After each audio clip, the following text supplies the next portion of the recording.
Yes, yes. What's up, everybody? Yeah, Miguel. I see. I had to mute. I was still listening to my music a little bit more before I got us online, and I had to hop over to Rockfin also.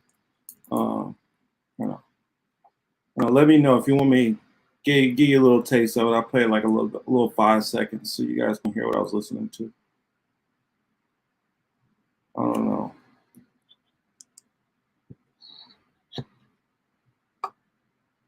Was it Bob Marley? No, sir. It is Orquesta Buenavista Social Club. That's who I'm listening to. Here, I'll give y'all 5 seconds. I think that'll be just enough where they won't hit me for copyright.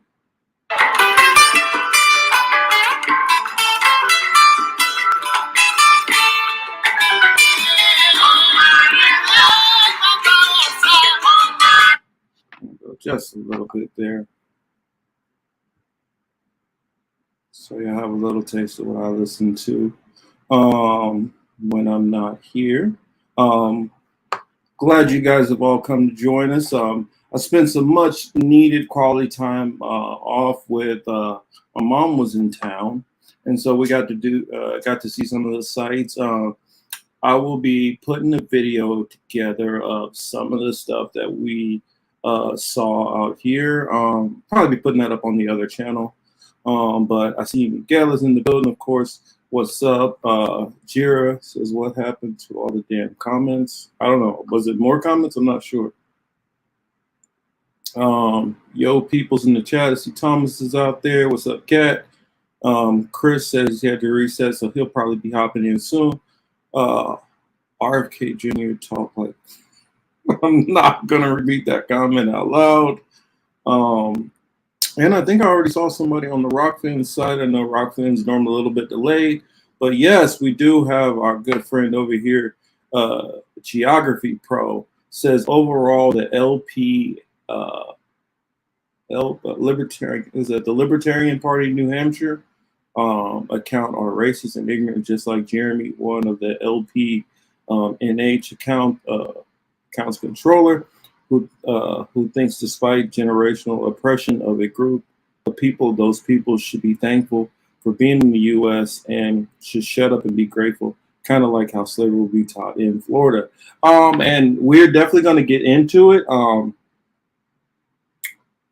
It's just a lot of things which I noticed about it that I wanted to get into. So I don't know. Last week we kind of just hopped into things without the intro. I think I'm gonna do that.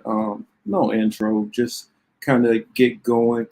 So the topics that we got today, and I'll do a little bit of the news stuff to get that out of the way before Chris comes in. Let's see, RFK Jr. We're going to talk about, of course, his testimony before Congress. The IRS situation, of course, affecting the Biden family. We're going to talk a little bit about that, of course, out here, because this is definitely not only a local issue, but it is definitely going to be felt, internationally if it continues the way it's going. This writers and actors strike. So I want to talk about that, of course. And then, like we jumped into with Geography Pro about the slavery benefited slaves narrative, which they want to teach in education out there. Which there's even more to it than that. So, without further ado, let me hop into my DMs real quick. Oh my God. Oh, it's this video I wish I could share with y'all. For those who are on Twitter, let me know. I will send you guys this video.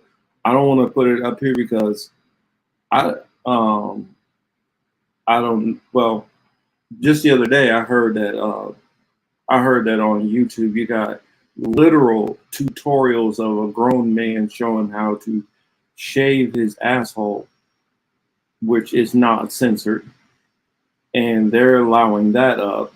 But I'm a smaller content creator. I don't think I can get away with some of the risks that other people can do. And I don't know. It just seems like the rules are very inconsistent, and certain people get attacked while certain other people get to do whatever the hell they want to do. And I know I'm not one of those people who can do whatever the hell I want to do, so I'm not going to risk it. But it's this crazy video of somebody like destroying a store in the nude. So if you guys are on Twitter and you guys want to see that, let me know, and I will send it to you. Or maybe, you know what? I could probably put that in the chat. Well, I don't know. We'll worry about it later. Just remind me. Let's see. So I guess I'll start off with this story first. Let me put it on the screen.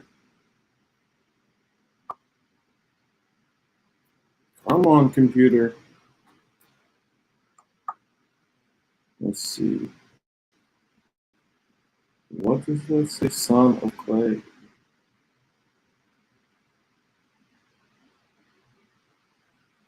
Whoa, whoa, whoa, whoa, whoa. Son of Clay. What's up, Son of Clay? We'll have to talk about Grandmaster Jay. Yeah, I saw you sent me that he's not coming up at all. Dr. Shiva should have been there instead. Hamza, who exactly wants Bobby to win? I'm curious.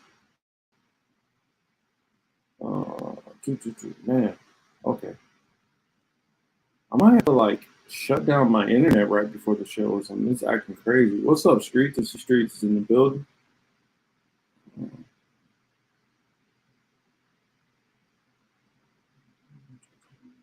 Okay. Okay, cool. I never knew. Okay, cool.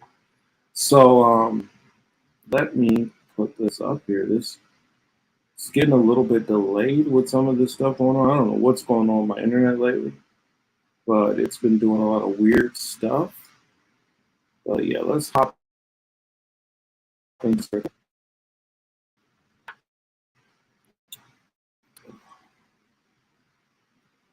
get this crap out of the way. I think I heard Chris come in, so let me hop back over, bring Chris in. Come on, computer.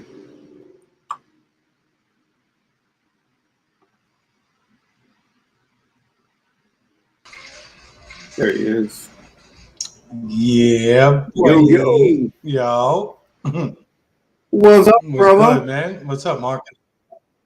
Ain't shit, man. We here, same shit. I mean, I heard you saying like your internet was giving you a problem too. Yeah, mine was too. So, but now it's all good. I don't know. I think it's been adding to like some of the delays. I was told the other day, like, man, you cut Chris off real bad. I'm like, it's not on purpose. It's the, you know, I'm having delays. He's having delays. It's jacking us all up. It's the delay. Mm-hmm. So, like, I can hear you perfectly fine. I can see, like, even your screen is just going on delay.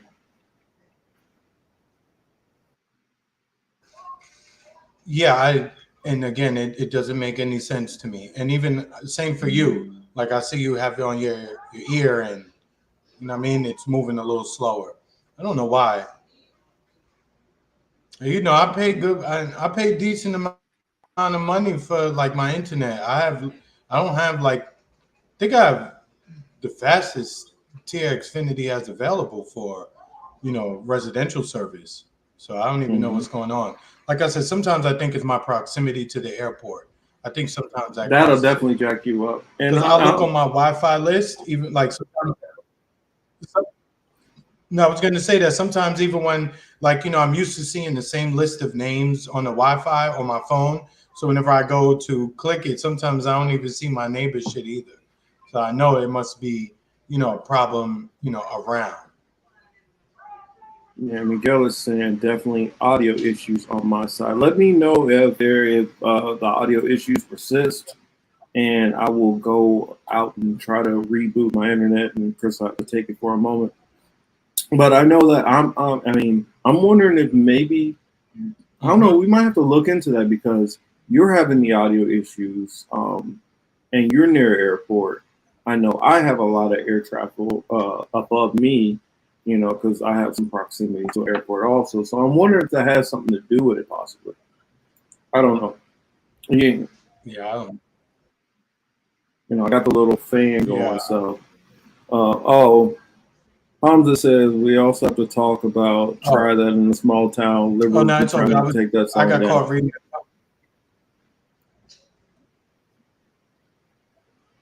Oh, did you hear me? Did you see that? That's Jason Aldean. Did you see that story? I did a video on it actually on TikTok, and Oh, okay. I saw a couple of videos on it. I don't know. I for one, something about that whole country boy tough guy shit always gets under my skin. It's always annoyed me. Um, Growing up in a state with a bunch of small towns, many of them being extremely racist. I'm not fond of small towns in general. Um, so that, and then also, I told people, I said, you know what, y'all can hold this against me if you want to. And I know this is one time where I am probably using a biased and unfair standard.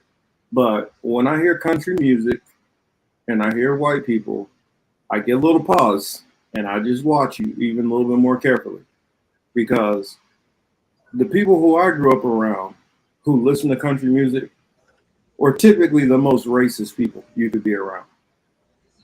Now, I'm not saying that everybody is that way who listens to that music, but I do know that there's a heavy contingent of Street. racist ass people who listen to country music. So, and then what I said is the issue I had. You can say that he didn't say he wasn't directing anything at anybody in particular, but I do know that he's referencing his complaints to Black Lives Matter. Um, the fact that he's referencing his complaints towards Black Lives Matter when most people who really know about the underground Black Lives Matter kind of issues is most of the stuff that was going on in there, that beef was Antifa was a lot of that. Who was making the stuff get all crazy.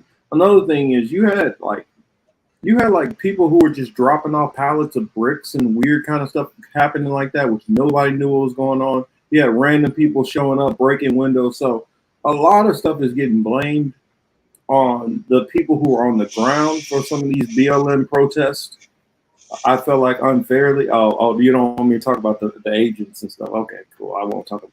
I guess the agents can only No, be in no, no. place when it comes to January 6th.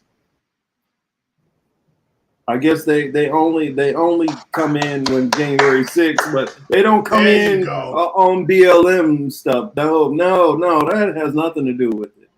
And then one of the guys was like, it was terrorists from the beginning, and I'm like, I was at a Mm-mm. lot of BLM marches when it was first starting out, and none of that shit ever got violent when it was all black people mostly out in those streets. When you start seeing all these white people come and join BLM marches, that's when you start seeing it get violent. And so, I mean, that it ticks me off. And then the courthouse, which he decided to use it in that Jason Aldean video, that's the courthouse they where they blame something on this black kid. I think it was like sexual assault, rape, something like that. The Klan comes and gets him, takes him out of the prison, and then they drag him through the streets and then hang him up from the same spot that flag is hanging from. So it's like, kind of got an issue with the fact that that's where you chose to film that at. Could have chosen anywhere else, and I don't think it would have got nearly the There flag. was a lot of symbolism in there, Marcus. Yeah.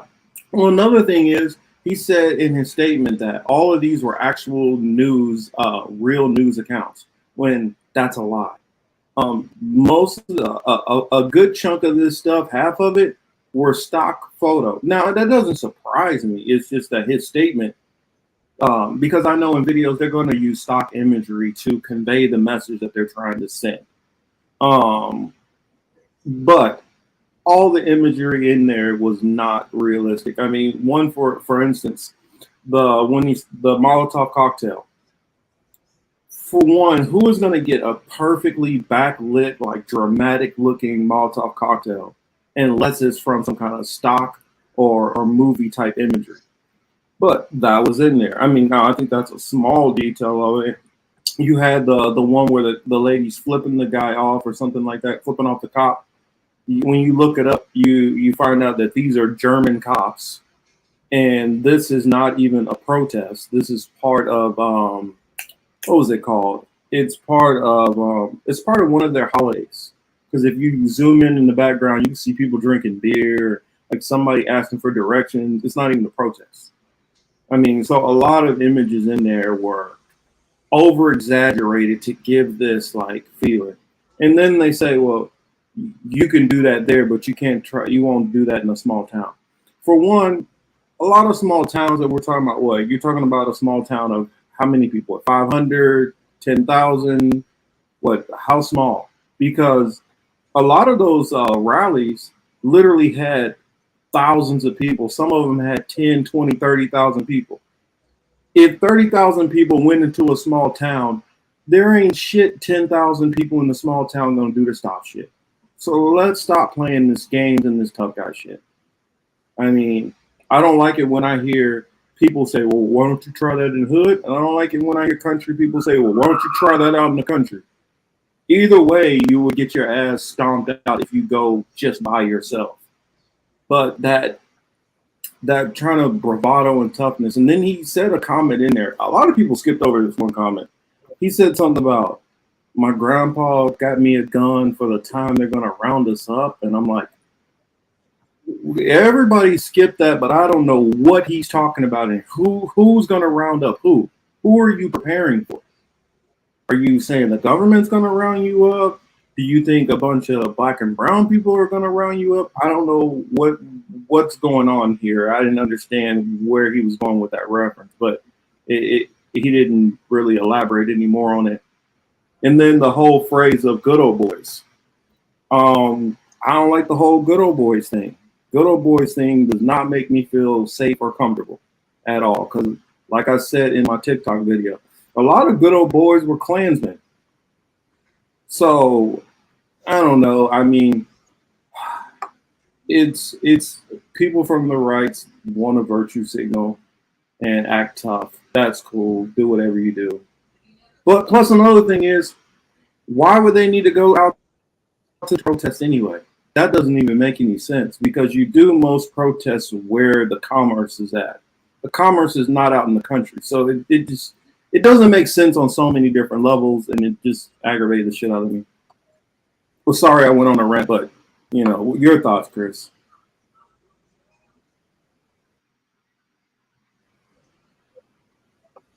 I mean, I've said it before here, just like a lot of other things I repeat.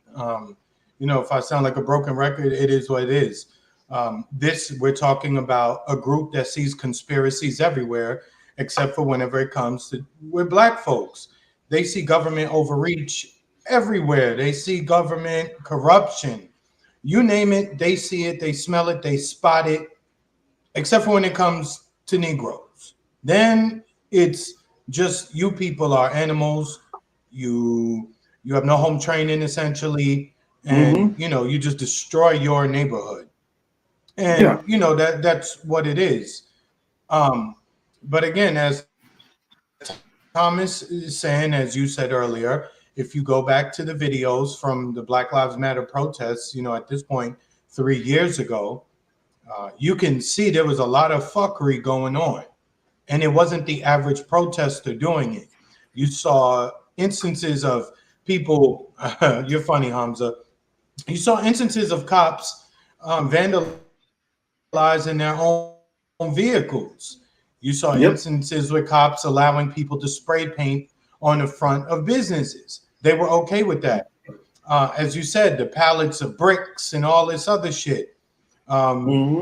Again, this is Fed behavior, Fed movements. And if you haven't figured that out by now, like pick up a book or something, or read a documentary, something. It happens in every fucking movie.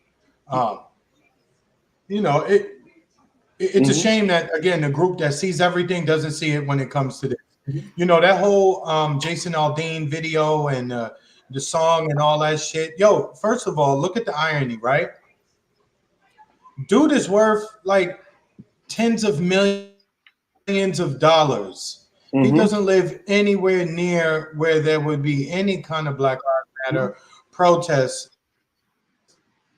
or what have you, or any kind of protest, period. Right? He lives in probably a super gated community. Again, he's a celebrity, so I understand why the need for him to want to be a little bit segregated from the people, fan and show off a fanatic. So I understand that part with all celebrities, why you do want to separate yourself somewhat. But dude, you don't, America the way it's been, the way you're benefiting from America the way it is now. Okay, so you're not going to go back and live in a small town and have your family talking to the guy who works for the cable company or the dude who works for the surveying company or what have you. You're not going to live amongst some people. You're still going to live amongst other multimillionaires, whether they be professionals like attorneys or doctors or other entertainers. This your bubble. You're going to live there and that's it. So stop feeding these people, as we say, struggle bars. You're not struggling. And let's keep it real. Most of the people who are listening to you and are fans of you, they're not struggling either. Not to that extent, right? Because they be buying these tickets to shows. They be buying all the shit. So they've made them rich. They probably got a little bit of coin too, depending on where they live. And again, for a lot of these people and where they live, they don't even come across people like you and Marcus. Probably very rare that a good percentage of those fans even come across people like us on their daily routine. They don't break bread with us. They don't live with us. They don't come to the neighborhoods. They don't go to the gyms. Their only interaction with Black folks is the entertainment that they take in, specifically and probably through sports, ESPN and shit like that. They don't fuck with us. So those people live in an imaginary fucking world, kid. Those people who are like truly triggered and upset by, Black Lives Matter, not the organization, but what it what it means, the letter of it, that Black lives do matter. Those people are super, super duper bothered by that. But you know what, Marcus, those are the incels of the world. That community probably produces a high level of incels and a high level of men and boys who, again, have a problem dealing with women, right? Especially sexually, right? Those guys probably have the hardest time. So they're just full of hate. So they see things they dislike or don't understand. And that's where they take their frustration and pain out of. You know what I mean? Dude, you can't get laid. That's not our fault. Go check your women. Actually, I'll give them this. I think a lot of country boys probably better at getting laid than a lot of those like emo rock kids. But Marcus, listen to all their songs. My woman left me. She ran out of town. She found her cousin. And now it's her husband, right? Well. I mean, well, you got a point. You got a point there. You got a point there. I mean, I was gonna say they might not have a problem with getting a girl, but it's probably the same girl. Yeah, exactly. They can't keep them. Yeah. But yeah, and Hamza, I didn't see any. I'm not on TikTok yet, but I didn't see any Black folk. I didn't see any of those videos with the Black people supporting the song. But again, they always find a certain amount of Black people. Again, we're not a monolith, as everybody says. There's gonna be some Black folks that agree with that shit. You know what I'm saying? There's a lot on YouTube. Silly. He said Bureau of Land Management. There's a lot on YouTube. Like every Black conservative that spoke out for this video has gotten blown up. every black. I mean, I didn't even know there were so many black conservative YouTube channels. I've seen probably like 30 black conservative channels like coming out to his defense. And what that tells me is, well, we'll see during election time. I guarantee you, for whoever the Republican nominee is, you're gonna see the same amount of black people vote for conservatives as you've seen probably the past 20 years. Anywhere from 10 to at max 15%. And what I believe that is you got a lot of black people who are out there grifting on the whole conservative thing right now.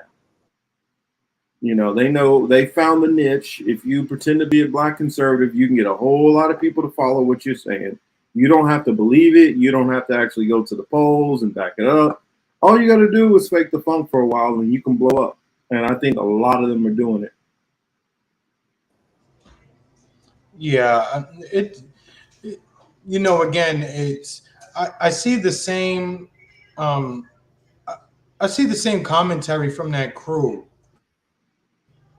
Yeah, I see the same commentary from that crew every time.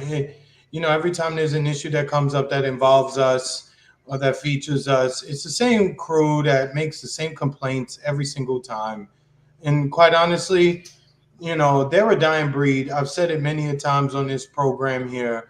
You know, their birth rate is upside down. You know, so this is just, again, it's like when you see the slug after you pour a little bit of the first bit of salt on that slug, when it start moving way faster than it typically does, this is that community. They got hit with the first little drops of salt, and they just, you know what I mean, it's just burning them up. And eventually, there's not going to be much of them left. So, you know, it is what it is. Not only black conservatives are bumping this shit. Yo, Warren, what's up, man? And what's up to everybody in the crowd if I ain't get to you? Oh yeah, Hams. I know it's definitely not only comment. black conservatives, but what I'm saying is the black conservatives who are supporting it, you are seeing a push of these black conservatives. You are seeing the algorithm definitely favor them. I mean, I literally had a hard time trying to search anybody who was against the song. So, I mean, that says something also. CMT decided to take the video down. Shout out to Extra Bull out there. Hey, Warren. Oh, they did? Yeah, CMT took the video down. They took the video down? Yeah.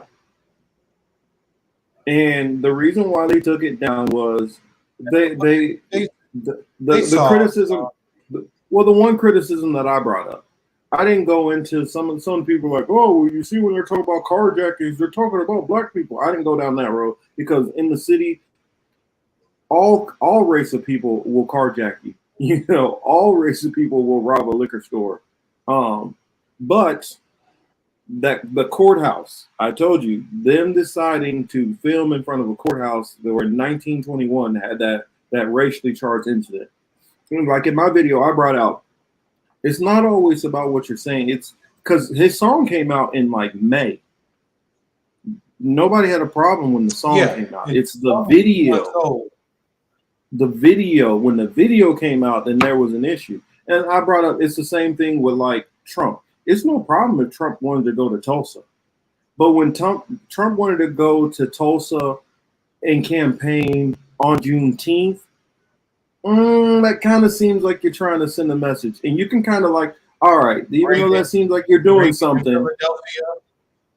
Well, I brought up that also in my video. But also, right after Trump did that, he held the campaign. He held like, what was it? The Republican National Exception. When you accept the nominations, they moved that from North Carolina to Jacksonville on the anniversary of Axe Handle Sunday. And for those who don't know about Axe Handle Sunday, it was so a couple of black protesters were trying to protest a restaurant. Isabella. They were trying to protest, and they were like, yo, we just want to sit down and be able to eat a meal in this place. And all of these white conservatives in Jacksonville went out and bought axe handles and just beat the crap out of any black person they could see that were down there. And the same thing like what Chris just brought up about Reagan in Philadelphia, Mississippi. That's the site where 2 Jewish and one black civil rights worker were murdered and buried into the swamps. When you decide to have your stuff on places like this, when you know what they're known for, and like for instance, there was nothing that Reagan could gain necessarily politically from that. It's not like it's some kind of swing district or anything. The same thing with Tulsa. Tulsa's not a swing district. I mean, you can make the argument for Jacksonville, but why do you need to do it on the 60th anniversary of Axe Handle Sunday? So I mean, that's just my whole take on the whole Jason Aldean thing. And like I said back, I want to make sure I don't have anything like. If you listen to country music, cool, that's you. But from what I've experienced growing up, I get a little on edge when I start hearing. I'm like, I'm watching your ass.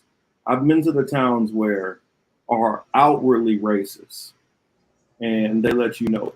So I mean, it's just different upbringing, different life experiences, different people triggered a different way. It's like if a woman, every time she was ever like assaulted or attacked or whatever, it was a guy who was bald headed. And then after a while, every bald headed man, she's going to be a little bit more careful around that bald headed man. That's all I'm saying. But on to the next topic. I was just going to bring this up real quickly. I'm not even going to try to switch the screen because it is giving me hell trying to switch back and forth. Marcus, I was going to say that, you know, this story kind of bleeds right into the DeSantis story. Hey, John Kemper, what's up? I was going to save that one for a little later. I don't want to jump into that one yet. I don't want to jump into that one yet. But I mean, if you want to jump into that one, we can. No, I'm just saying we're talking about it's the same base of people, right? The people who are going to complain that the video is no longer being played and that, you know, black people shouldn't feel away. You know, these are the same group of people that would look at something like what DeSantis did and said like, the former Africans were slaves, but, you know, if it wasn't for the European and the white guy, they wouldn't have known how to like pick cotton, or they wouldn't have known how to make their own food. You know what I mean? Stupid shit like that.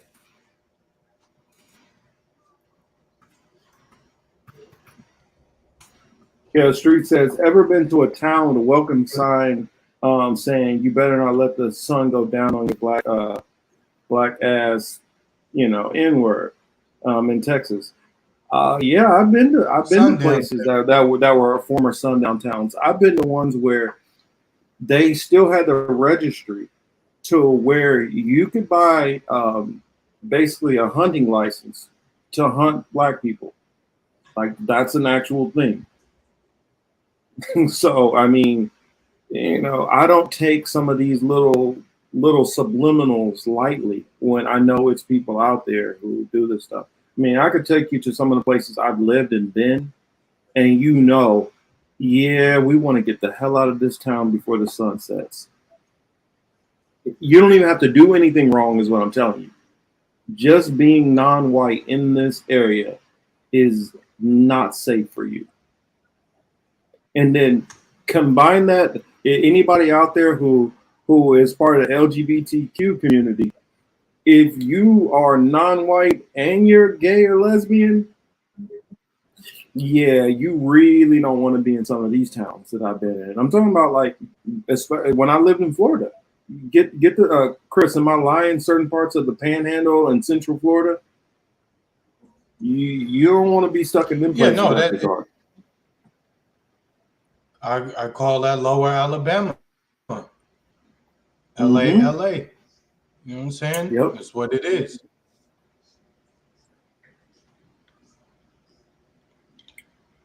Oh, sorry. I guess Chris led in a little bit on this DeSantis thing.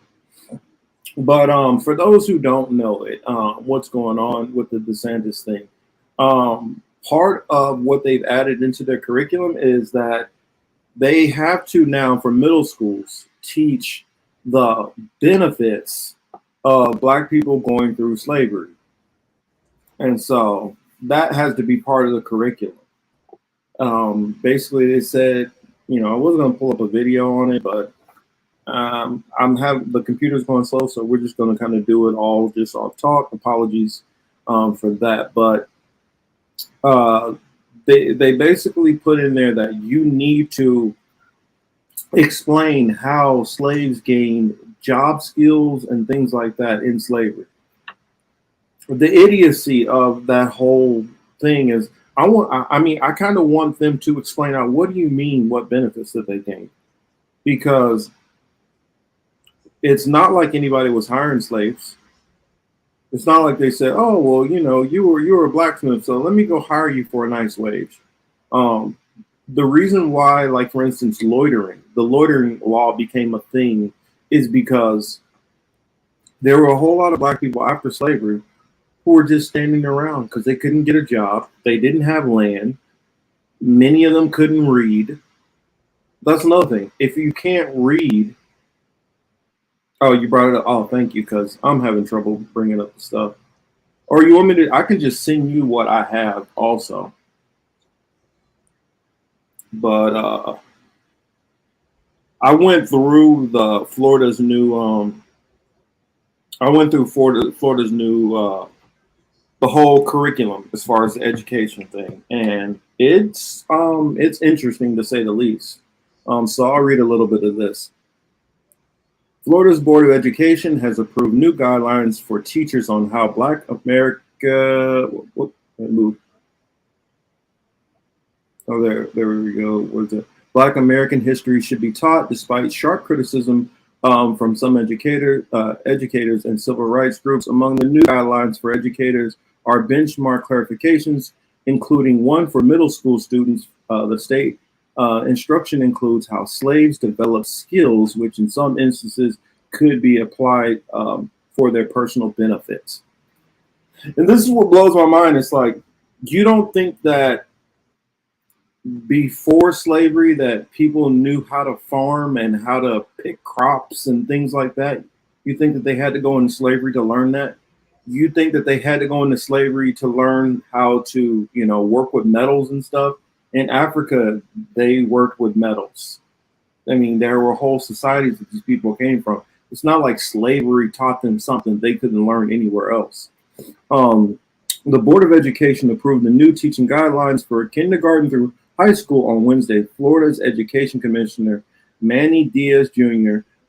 Said the board meeting in Orlando that the guidelines go into the tougher subjects of slavery and racist violence as appropriate by age. Nothing was removed, including what we continue to say was good and the bad and ugly, Diaz said as the board meeting.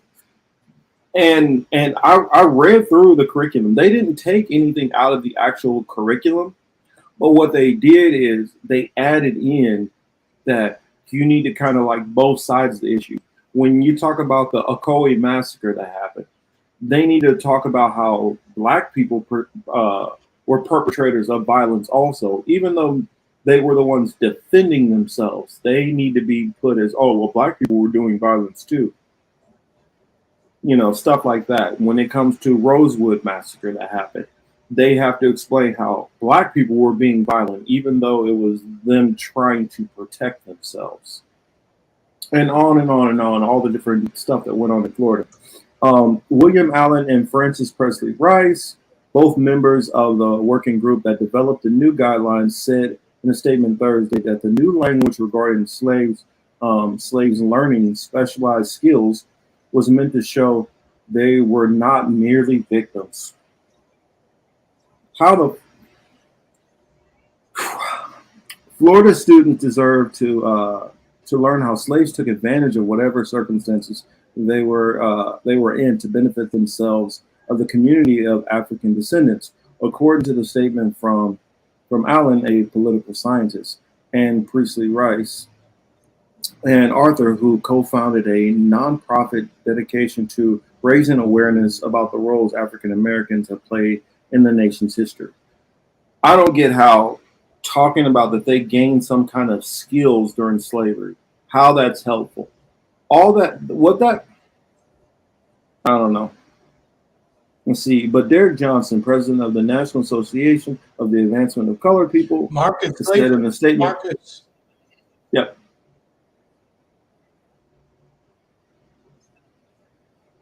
going ahead, Chris.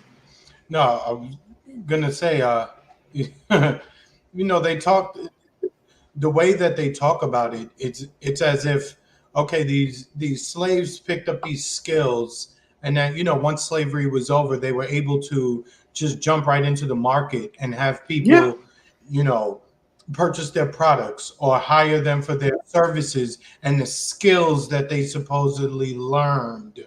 I suppose that they were able to financially benefit from that. Even with the now, when we look at with the sharecropper situation, because the slaves couldn't count them, couldn't read to the standards of the American at that time, they were straight taking advantage of them big time.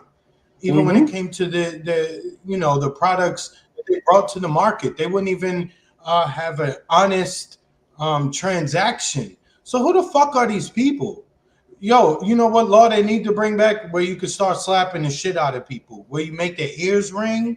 You know what I'm saying? I don't want Mm-hmm. to kill people, but we really need to be allowed to slap the shit out of some of these people. So when DeSantis gets on TV and he says this shit, and somebody catches him outside in Tallahassee or somewhere, they should be allowed to start slapping the shit out of him and all of the rest of the legislatures who think shit like this. And they really have to laugh as they, work on this legislation. They really have to be laughing amongst themselves, like, yo, look how powerless these people are. We're going to continue to mock them. We're going to continue Mm-hmm. to laugh in their face. We're going to continue to shit on their ancestors and all of the people who had to deal with everything to get them to where they are currently. We're going to continue to make light of it, shit on it, make jokes on it. In the current day, we should be allowed to slap the shit out of them when we catch them doing that. It's only fair. I agree. I mean, I definitely agree. I mean, like when they say these skills, how did they benefit? I mean, it's a good point you brought up um about like sharecroppers, for instance. I mean, I'm pretty sure most of the people in the audience know this by now, but for those who don't know it, I'll say it again. My my family mostly were sharecroppers, or the ones in this country were mostly sharecroppers up until like my grandparents. My grandfather had to drop out of school in the second grade. My grandmother had to drop out right before ninth grade to go back and work on the farm because they they were their farm was a sharecropping. And what would happen is when they start to make a little bit of profit, these sharecroppers who own the farm, they would just like raise the taxes on them and then ask for more money. And they will always keep their foot on their neck to never let them be able to get, enough money saved so that they can go buy their own farm or move somewhere else. So basically, they kept them kind of in a form of slavery still, you know, and this is talking about my grandparents were born in the 20s. This is talking about all the way into easily like the 30s, excuse me, that they were still in this situation. The only thing that got them out of it is my grandparents, after they were married, they left and went to Kansas City, and they struggled a lot when they first got to Kansas City. But it was because they were in a city, they were able to get multiple little hustles to make their $4 a month rent, which in that time they could barely even afford that. And so luckily down the road there he was able to get a job with the railroad. My grandmother got a job in the hospital, and they worked in those jobs for decades. And that's how they were able to get out of this poverty. But we're talking about not basically getting out of this system of oppression until like what, like the 50s and 60s, when they start actually being able to live almost like a middle class person. And so thinking that My family generationally goes back in this country all the way back into that we've been able to trace the late 16s to early 1700s. And after slavery, none of those skills they accrued mattered anything, because right after that, you had black codes, you had Jim Crow, and even if you were trying to build up stuff, you still had to You worry about can't the go Klan along coming to tear down to everything you screw had. over every single former slave. So I mean, it's ridiculous. What were you guys teaching them calculus or business skills? No, you weren't. Were you even teaching most of them how to read? No, you weren't. We weren't giving you any skills that could ever make you close to equal with a white man, and that was part of. It's really just like when conservatives try to do this stuff, it's really just spitting in people's face.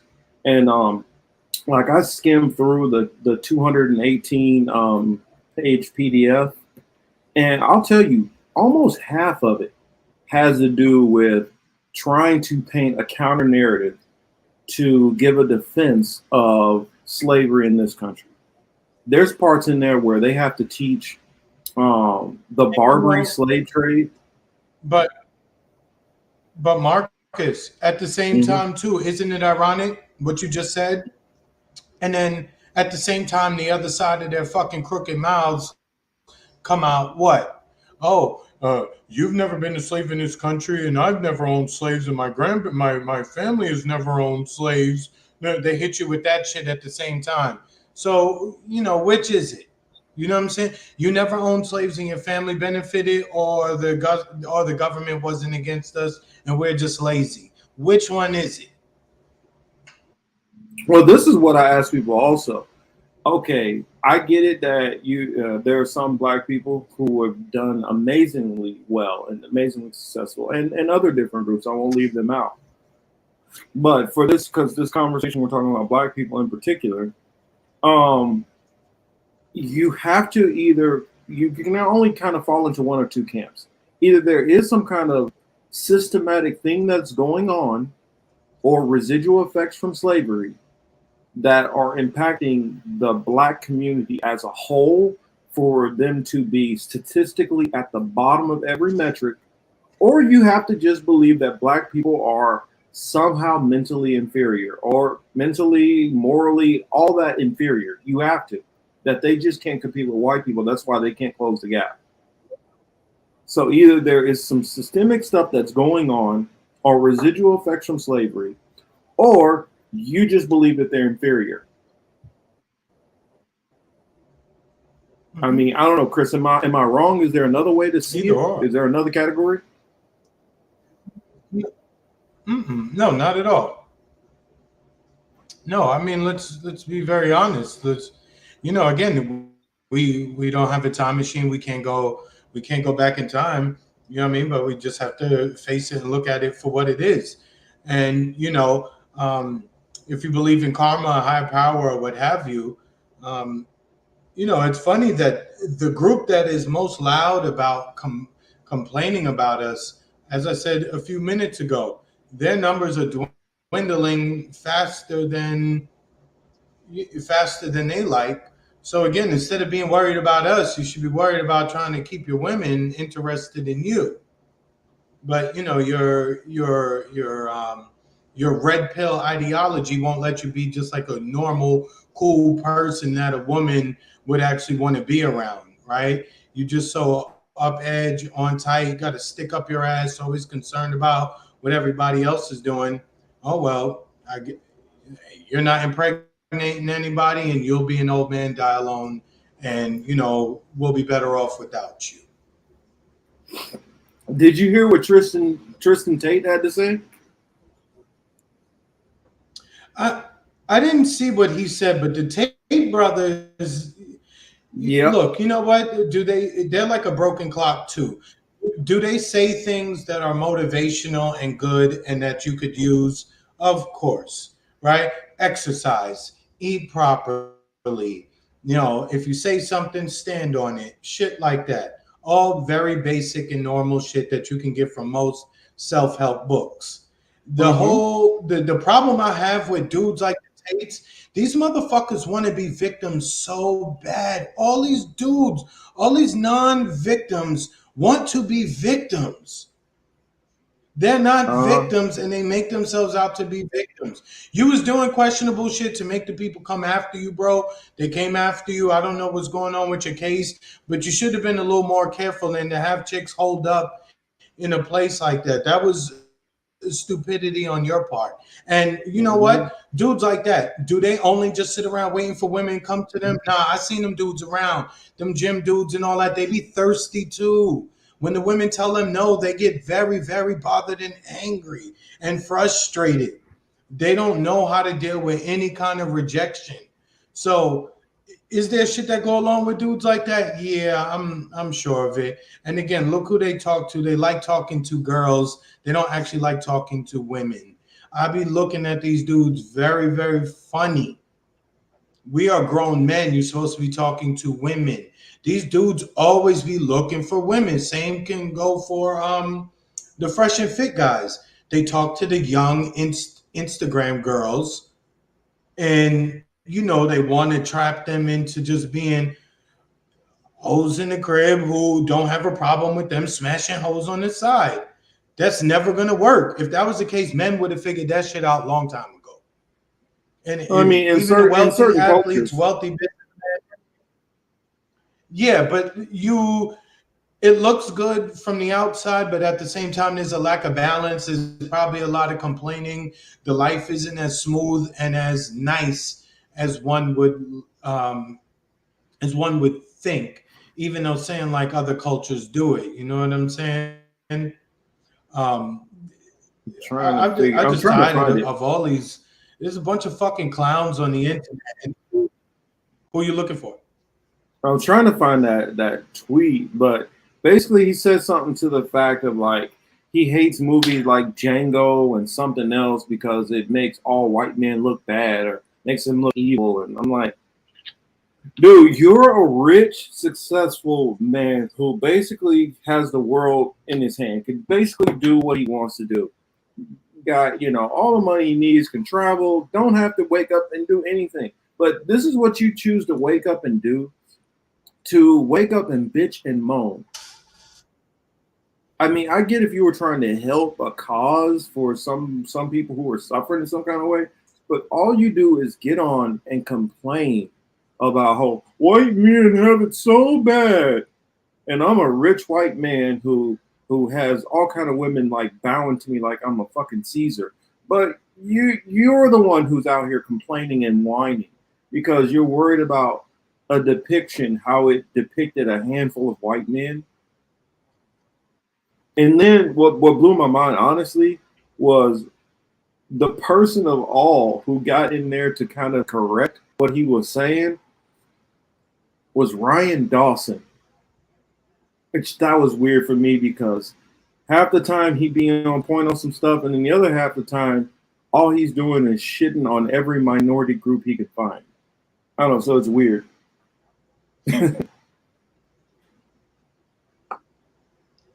It is weird. Hamza said, I don't know if you saw Tariq Nasheed and the Fresh and Fit guys had a little bit of beef this week because Really? the dude, what's his name, Myron from yeah, Myron from Fresh and Fit put out a video. I don't know if it was on Instagram or TikTok, whatever, on his channel, and basically he said like, black people, I don't know why y'all are complaining. It's not 1940, it's 2023, and if black people can't get ahead now, it's because of your own inability to succeed, and it's not systemic at all. Essentially, I'm paraphrasing a lot of what he said, but basically it's like, yo, y'all niggas need to stop complaining, because if you look at me and you look at my homeboy, we're the example of dudes dudes who came up. Racism is no longer an issue in the country, etc., etc. Again, I don't find it weird that it's people who are immigrants who come from places where the Yeah. population is comprised of people who look mostly like them You're not gonna have the type of laws in Nigeria and fucking Pakistan or wherever the fuck he's from, because most of them people look alike. I mean, with the immigrant crew who talks this shit about Black Americans, dog, don't you understand? You're fucking geniuses, whether it's Vivek, Myron, or the rest of them. There was rules here against the Black people here. There was government was saying we're going to do any and everything to ensure that this group of people is unsuccessful. And whether we have to lie, cheat, steal, murder to make that happen, we will. You can't go to Nigeria and find that shit. You can't go to Mumbai and find that shit where it's happening to people based on their color, not on their class, on their color. You don't have this in those places like that. Sure, is there colorism in that light-skinned Indian people or maybe lighter Nigerians get a little bit of preference on their TV and shit like that? Yes, but that's something else. Here in America, the laws are very different, and stupid motherfuckers like Myron just don't seem to get it. And the same goes for Vivek. These Indian guys who keep talking this, whether they're from India, whether they're from Pakistan or anywhere else, or Nigeria for that fact, I'm tired of listening to you guys opine on what the Black people's, on what they should be doing or shouldn't be doing, and why you think they're successful, why you think they're less successful. Go back home. Go home with all your knowledge. You're so smart. You're so successful. Go back home and make it poppin' there. How come none of y'all have gone back home to where you're from yet to say, look, you know what? We came to America to build ourselves up, to learn things, get money. You've done all that. Check, check, check. Go home. I'm not being xenophobic. I'm talking about the people who have so much shit to say about Black people. Go home to your shithole countries, Nigeria and India. Y'all still shit on the street, B. Literally. Yeah. There's videos of y'all definitely on the side of the fucking road. I just wanted to add in this real quick, and hold that thought, and then I want to give it right back to you. But Hamza asks, is Myron Indian or Nigerian? Myron, I believe his family comes from Morocco. He's and his co-host is Haitian. Oh, okay. So yes, both of them are immigrants. But yes, these it's and I noticed the people who talk the most shit, the people who talk the most shit about Black people are typically these Black people who come from these Arab countries or like Nigeria or South Africa. Actually, it's honestly out of the African continent, the ones who talk the most shit about Black people in America are Nigerians. You might have some like Mali and other ones, but Nigerians are like the number one haters of Black people in America. Oh, sorry. Go ahead, Chris. They talk all that shit. Nina, what's up? No, I'm saying the Nigerians always talking shit all the fucking time. And I'm just like, go get your teeth fixed and go home. Instead of becoming doctors, why don't y'all become dentists, fix your teeth, and go back to your country? Again, I've seen pictures of Nigeria. No wonder they leave. Again, to the other guy, he used the word shithole. Dog, there's shitholes in them places, either on the side of the road or everywhere or other places. There's literal shitholes. Y'all can't fix your plumbing. You can't get your road. What about paved roads at least? Do y'all have central heat in there in most of y'all buildings? Oh, okay. But you're here talking shit. But you live in Houston, Texas, of all places, right? The vast majority of them. Yo, I'm just saying that I'm gonna keep it a buck. You know what I'm saying? Well, what also kills me is you have so many Black people who are doing well. And I don't mean like not necessarily that every one of them is like this striving success, but working full-time job, paying their own bills, if they're taking care of their kids. There's so many who are doing what they're supposed to be, being responsible Americans, even if they are facing adversity. But we always have to be reminded, and everybody focuses on the black people who are not doing that.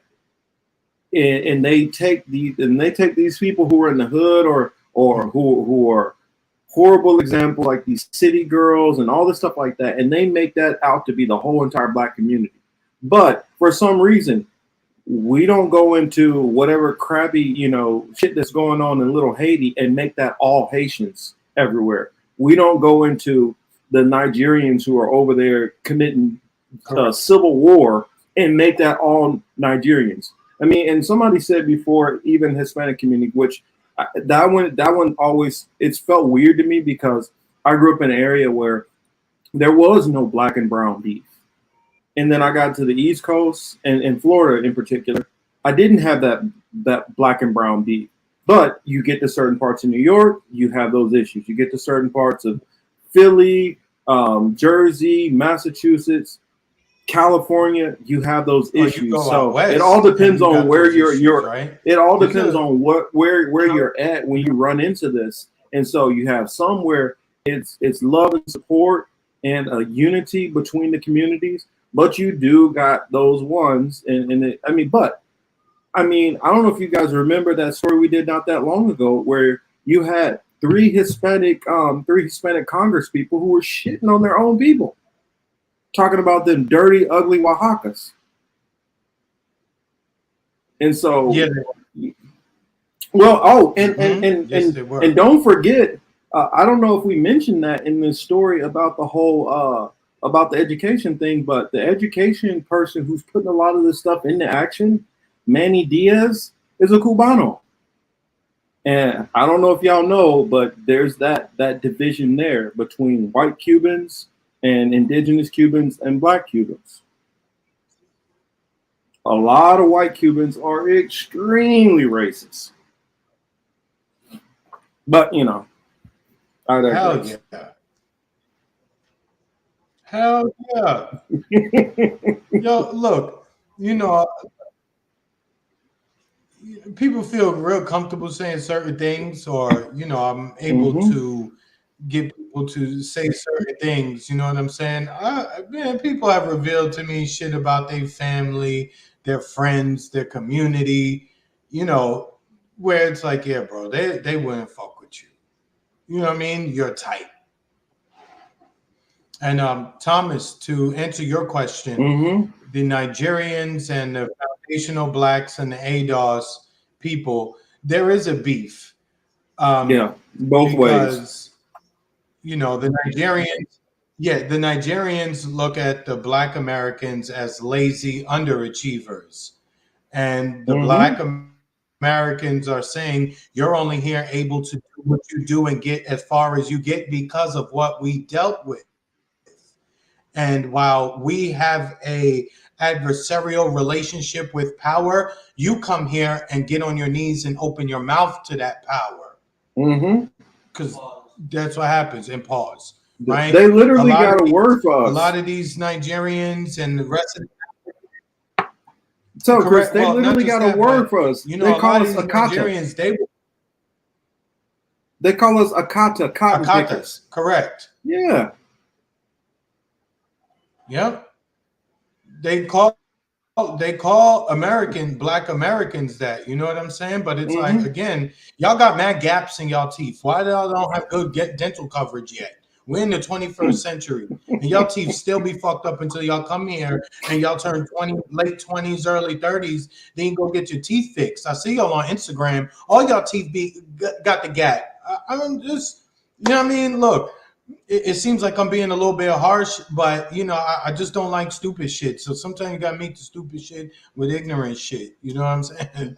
It just is what it is. And the same goes for the Hispanics too. They think they're so much better. And and a lot of these Hispanic dudes, they feel a way about men like Marcus and myself.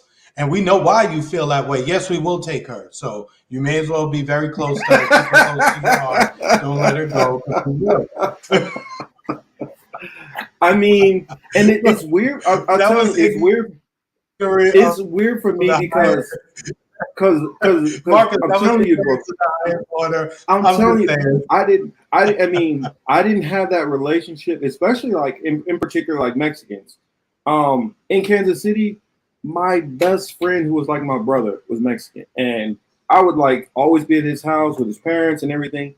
And in the communities in KC, I never, ever had any kind of issues. It was always love. In fact, I felt safer a lot of times in the Mexican hood than I did in my own neighborhood in the black community because I had to worry about the damn Crips and Bloods and folklores and all that stuff and gangster disciples. But and in Puerto Rico, I didn't have no kind of beefs, no kind of problems. I didn't run into none of that. In Florida, I didn't run into none of that. When I first run into that is when I got to Cali. When I got to California, I was like, what, where is this energy coming from? What the fuck? And it's not all, I'll be honest, it's not all, but it is, man, it is potent, you know, where you can run into that energy.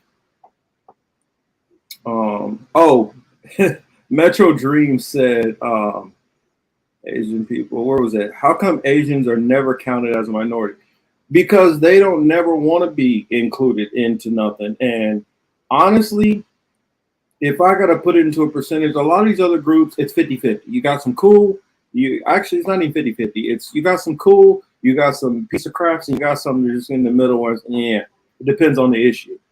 When it comes to the Asian community, it's like 75%, in my opinion, who don't fuck with us.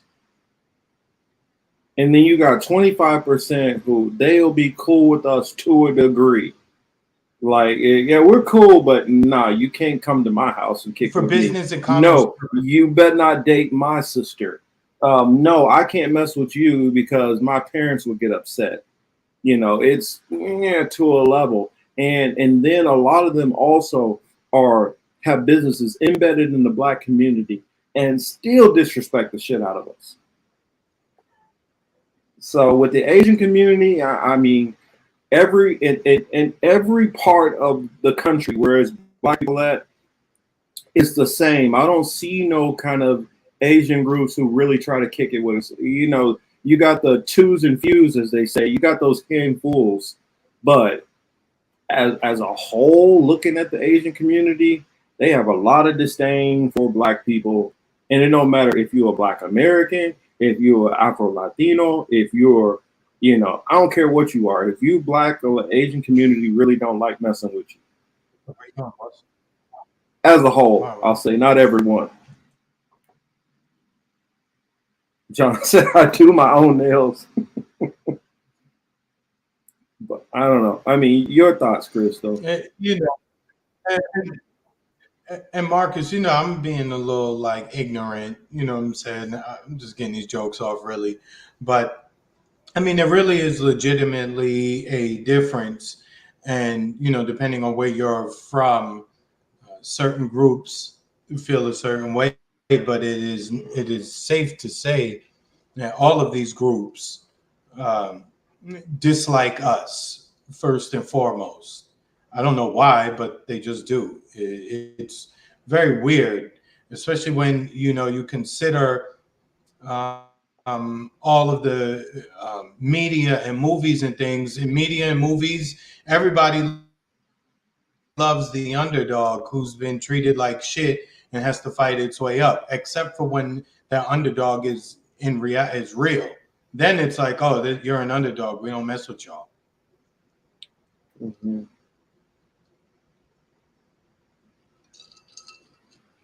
Florida Sorry, Hispanics I was more. reading. Well, I mean, I guess it just depends on where you are in Florida.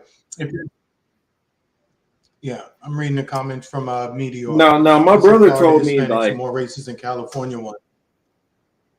no. I disagree with that. You got one group in particular that is. If you discount the Cuban community, you don't have the issues. A majority of that racism that you get from the Hispanic community or Latino community in Florida comes from one group of people. It comes from one group. It is not the majority because you have plenty of Colombians that are not like that. I wouldn't even say it's Venezuelans that are like that. Some of them are pretty cool. You have plenty of Mexicans out there who are pretty No, cool. it's those Marcus. It's those Venezuelans down in Miami that Oh, first got you're in, talking about Miami Argentinians. because you It's don't that whole like group. Argentinians, in Venezuelans. North and Central Florida, Yeah. you don't have that same problem. In North and Central Florida, you do not have that same problem. This is when you start getting mostly around people who consider that they might not even be a white Latino, but they consider themselves white Latinos. Those are the ones you have that issue with down there in South Florida. Mm-hmm. What about DJ? Yeah, DJ Elf has mental problems, so we don't mess with him too much. He got mental problems. Yeah, he cool with black people, but he's still crazy. It's all in South Florida, primarily in Dade County. Yeah, like Warren says, South Florida is its own country. It's some different shit going on down there. It is. Because I'm telling you, that's a fact. I could tell you that. You won't run into none of that like in Jacksonville. You won't run into that in Orlando, Pensacola, Tallahassee. You won't run into that in Gainesville, Tampa. You don't run into that in none of those areas. But when you creep down to the south, that's where you see all that at. Just like the issue with the gold diggers and stuff. Mm-hmm. Gold diggers galore down there. But also another thing I'll tell you that's different. I didn't even mention this, as Chris calls them, the small hat community. Heavy down there in Miami, but they're virtually nowhere in the rest of the state. That's what I say. You got a whole different dynamic down there. Also, Miami, you got a lot more New Yorkers in general down there who bring the New York beef down there and start it with people. So you got Italians who come down there who have racist feelings while they were up there in New York, who come down to South Florida and bring that same vibe. And then don't forget the just natural rednecks that you already got down there who hate everybody who's not white. So, yeah, you just got a lot of shit going on in Miami. And everybody who's not from the South. Oh, yeah. Especially, you'll hear. I remember this one lady was asking for directions, and she had Boston tags. And the dude just assumed that I was from the South. And he was like, "Goddamn Yankee bitch." The woman, all she did was ask for directions. He despised her just because she was from Massachusetts. And this is a white man to a white woman.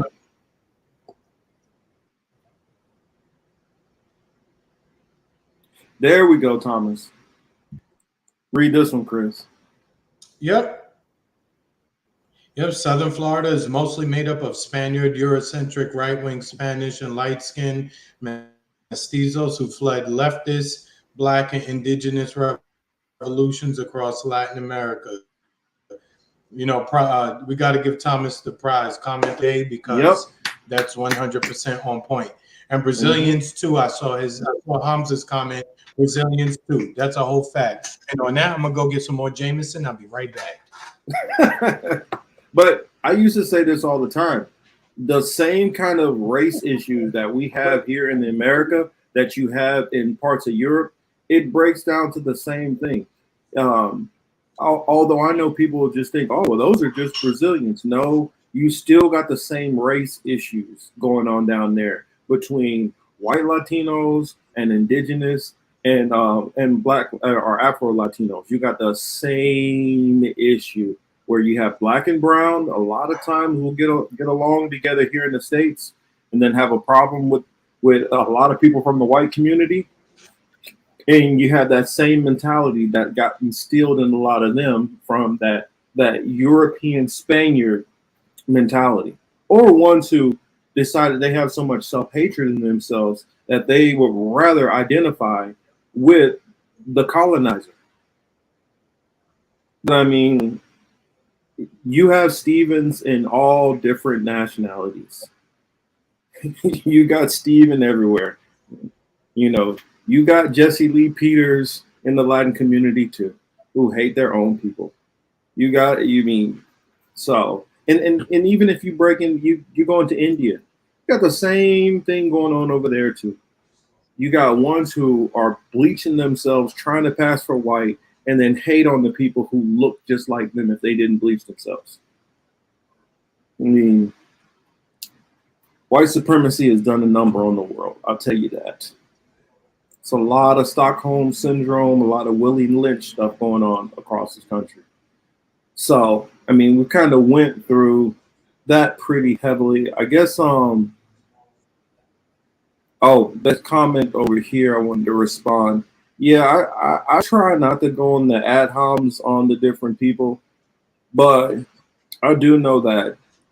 And a lot of Nigeria, I've ran across Nigerians who they kind of after spending more time in the states and being around, you know, people being around Black Americans, some of them start to come out of that and they start to understand because they don't have that understanding of the history that we have. And then you also got to factor in how immigration works. A lot of those Africans who come over here, they were the same kind of Stevens over there to their own people. They were the same ones who would sell out their own tribal people over there, who are coming over here with that same white supremacist mentality. I mean, you don't have to be a white person to have white supremacist ideas. I mean, we just saw that not that long ago with the kid who shot up the school. He was Latino and went and killed a whole bunch of Hispanic kids. You had the other guy who went targeting other Latinos, and he had white supremacist stuff tatted on his body, and you can look at him and tell he's clearly not white. You know, mental illness is a crazy thing. And Marcus, I grew up. Obviously, I was born and raised in New York, right? I lived in Boston for a little bit. I live in South Florida now. I've been in the Carolinas, a lot of places on the East Coast. I've lived around immigrants and people my whole life. I know the comments from my own family. Indeed, this coming from internal as well. I hear some of the comments they've made when we were younger about, Black Americans. I'm one who, had pushed back on that a lot. You know what I'm saying? Saul, I see your comment. I agree. So, I'm not speaking of a place of total ignorance as to like, I don't know. I haven't experienced, I haven't had conversations with, I'm critical of everyone. There's criticisms of immigrants to make, there's criticisms of Black Americans to make, just like there's criticisms of every other group to make. The only difference is in here, we're talking America. And before you open your mouth to criticize this particular group, understand that the powers that be here in this country conspired against that particular group. So when you see outcomes that are less than desirable, or you see certain behaviors that are not good, or you see certain, you look in prisons is not good, school grades there's a reason for that. It's not that that group of people are just unintelligent and unable to cope. There are things being done to ensure we see these outcomes. And if you guys call yourself intelligent, I would if you don't know. So instead of just opening your mouth and running your mouth a certain way, y'all got to relax. Think about it. In all your countries, you guys are doing things, whether you come from South America, like Colombia, for instance, that you would even fix your mouth and say anything about Black folks. Look, all those little dusty farmers are putting forth a product that they're coming to put here, primarily in Black neighborhoods, to screw primarily Black people up. So before you start running your mouth, before you start feeling brave and bold to say certain things, understand it's not like this where you are, right? You're not the target as Black Americans have been the target here in this country. And since 1965, everything they had to deal with, that's what allowed you people to come here. Show some respect. Didn't your parents teach you that? Didn't your families teach you Yeah. that, to show a little bit of fucking respect? That's it. You know what I'm Or saying? you could technically say My 55. parents are immigrants. The Hollywood actors. Sorry. Right? My parents are immigrants.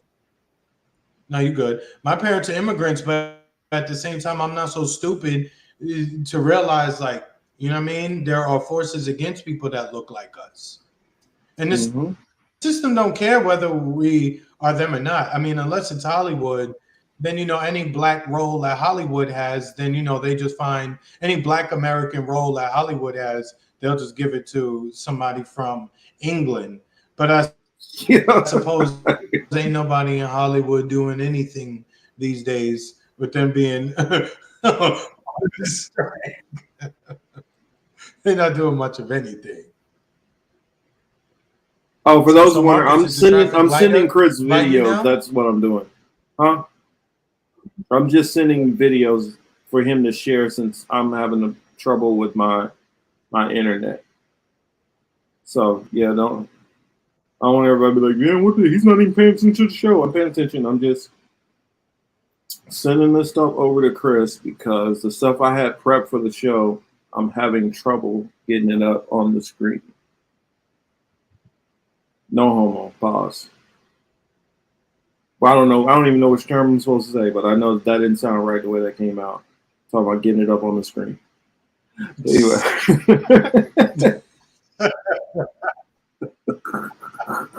That's what you gotta say. Pause. Like, yeah, one of them sound terms. I don't know. That's it. I'm starting to feel old these days. I can't keep up with all the new lingos.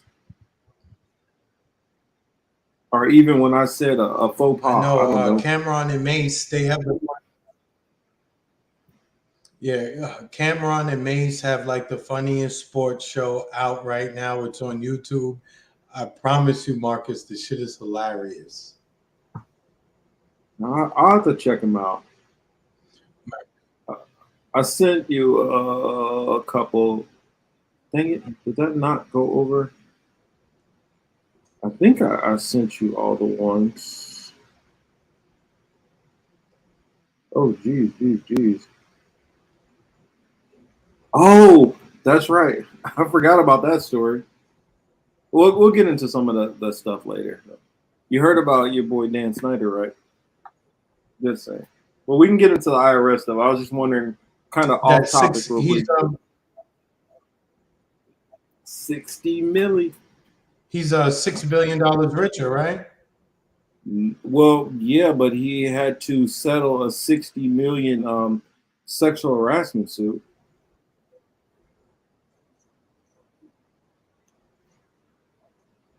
Oh, really? Mm-hmm.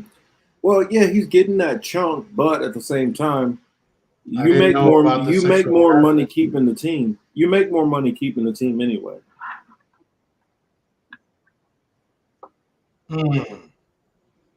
One less racist owner. That's good. I don't know. Well, I don't know if the new one's as bad as. I don't know if the new boss is as bad as the old boss, but I know Dan Snyder was a piece of crap. It said, what does Chris H Yes, says? it I wish was. people knew math was woke because they would know a black man named Imhotep of Egypt designed the pyramids and Egyptians invented the concept. And there's so much stuff that came out of African content which never. That's the reason why people like DeSantis and this Florida thing, when they talk about how the skills that they developed, I'm like, do you know how many empires that were massive and advanced, and the libraries and stuff, the information that came out of Africa? And I'm not only talking about Egypt like people think of. There was a lot of stuff that came out of West Africa also. And so you're trying to tell me the way that they're trying to form this, the way they're trying to frame this education is if the people came over here had no kind of skills at all, and they only learned how to do anything because they were slaves. Oh yeah, some of the other stuff that they're doing as far as the education, Chris, is they're making you have to study slavery, the Egyptian slave trades, like the which I feel like they should have to go into the sub-Saharan slave trade when the Arabs were taking, a lot of black people into slavery and what led them into Islam. They're making them have to study all the slavery that happened before slavery in this continent, as if they think that that's going to somehow diminish, how people feel about what happened about slavery here. I don't know. It's sorry, that's just my last little word I'm gonna say on that whole thing for now. Marcus, that reminds me of the back and forth on Twitter this week with the Libertarian Party and Nina Turner. I don't know if you saw that at all. Somebody I think, was that on Rockfin? Did GeoPro put that up? I think so, because I think he did say something about that. I didn't see it. Yeah. Here it is. In theme of ignorance and racism, like Florida learning standards on slavery, New Hampshire Libertarian Party Twitter account engaged with Nina Turner when she stated insulin should be free, tweeting, "Nina should pick crops for free."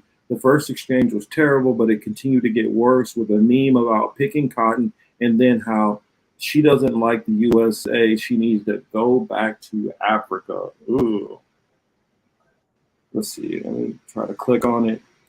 Send me an article. Dang it. This is racist, anti-black, period, in no way. I would try to put it up on the screen, but it's slow and delayed too.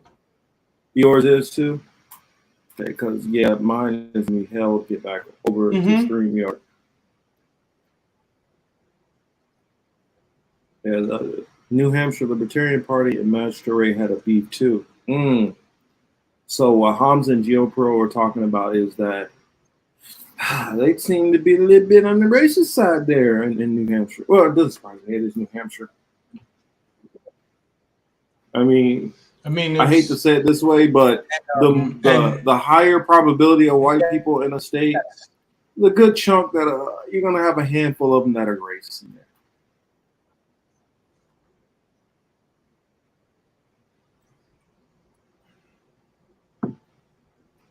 Yeah, it was Major. The back and forth with the Libertarian Party and Major Toure was bad. But again, I've known some libertarians in real life. The problem I always have with them is that they just want to be completely ignorant of the racial component of the United States of America. It is woven into this country's bloodline. It make a difference. And for whatever reason, libertarians are so their ideology is so far up their ass they can't see shit. It's blinding them, literally. You can tell them like, yo, it's different for people who look this way. And their whole thing is like, oh, well, if you got boots, pull yourself up by bootstraps, and the market will take care of everything. And if not, okay, do we live in a 100% market-based driven society? We do not. There are a lot of people out there who do a lot of manipulation. It's never going to be people who rise and fall just based on their merits. That's not the way this country is designed. It's not. There's a few outliers here and there, but for the most part, people are not elected, they're selected. Whether it's to be a CEO, whether it's to be middle management somewhere, whether it's to be a manager elsewhere, you're selected a lot of times. So the going back to the Libertarian Party, again, they have good ideas. If you were starting from scratch and things like color didn't matter, but unfortunately, that's not the reality that we have to deal with in this country. So their ideology is dumb as fuck. It's very limited in their scope. And, again, they just picked a fight. She said no one should have to pay for insulin. And then they basically said, well, you want to bring back slavery. Because, if somebody's getting something for free, that means somebody's labor, I guess she had to point it out to these stupid motherfuckers was that nobody should have to pay for it at the point of sale like you do for a bag of cigarettes or a bottle of liquor or a bag of chips or something like that. If you need insulin through your taxes and there should be some kind of health system overall, no, you shouldn't have to pay for it when you go get insulin. Nobody said it had to be provided by free with somebody else's labor. I'm saying I'm going to pay into this ahead of time. So when I need it on the back end, I could just walk in and be like, yeah, this is the shit I need. I've already prepaid it. So they're talking stupid on purpose. And I saw somebody make a comment earlier that just said basically, you don't argue with these people. Saul Good, he made a good point when he said this. Don't argue with racists. They know they're lying. It's meant to piss you off. The power trolls just mock and swing on sight. Saul, that's a very good. I like that. A very good comment. You know what I'm saying? Because it is a fact. A lot of them are playing stupid just to really piss you off. You know what I'm saying? But again, at the end of the day, I've seen a lot of you libertarians. You won't be having children, so I guess you have to make all the noise you can right now. But go ahead, Marcus. No, I think you make a good point. Have a good one. Enjoy. I tried to bring, man. I've been trying my best to get some of these libertarians to come on the show. I just want to have a conversation with them. I mean, here's one libertarian I got into it with the other day. The post, and this is one big. I mean, I can tell since Twitter, some of these big trolls are allowed to grow really fast. This account right here, Declaration of Memes, 386,000 followers, and they have Martin Luther King's face on here saying calling someone privileged because they're white, and then up under says it's judging someone by the color of their skin. So now they're trying to use Martin Luther King to hold up their beliefs. And so this guy who I was going in with, this is how it started off. Racism is dead. Stop whining. Nobody is oppressing black people except other black people. And I asked, how do you know what black people as a whole are experiencing? And so I kind of just went into this and kind of just played along with it to kind of see how far this would go. And I wanted to get him into explaining out some of his views and how they would work. Because, libertarians, they want to just get rid of government almost completely and just everything be a free-for-all. Well, I wanted him to explain because let me get a little bit further down in the discussion. Because sometimes I've learned some of the best things when dealing with these people is just have them explain. And when they start explaining, you'll hear how dumb what they're talking about is. Let's see. This guy said, where's the good part? He says, that's true. Only we can save ourselves. Federal income tax has made slaves of us all. Personal responsibility and holding our elected officials accountable and uniting. Not put it's a pain in the ass, but I'm curious, without federal income tax, how would you fund the federal government, federal agencies, natural parks, museums, the military, post office, and fund disaster relief, to name a few? He says, I suppose they'd have to be voluntarily funded.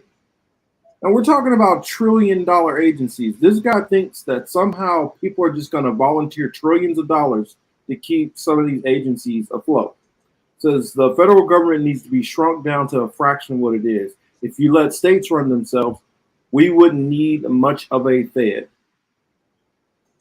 I mean, this guy doesn't realize also there are a lot of states like Alabama, Mississippi, West Virginia that are subsidized by the federal government to keep them afloat. Without the federal government, a lot of these states would not be able to sustain themselves and would go into bankruptcy.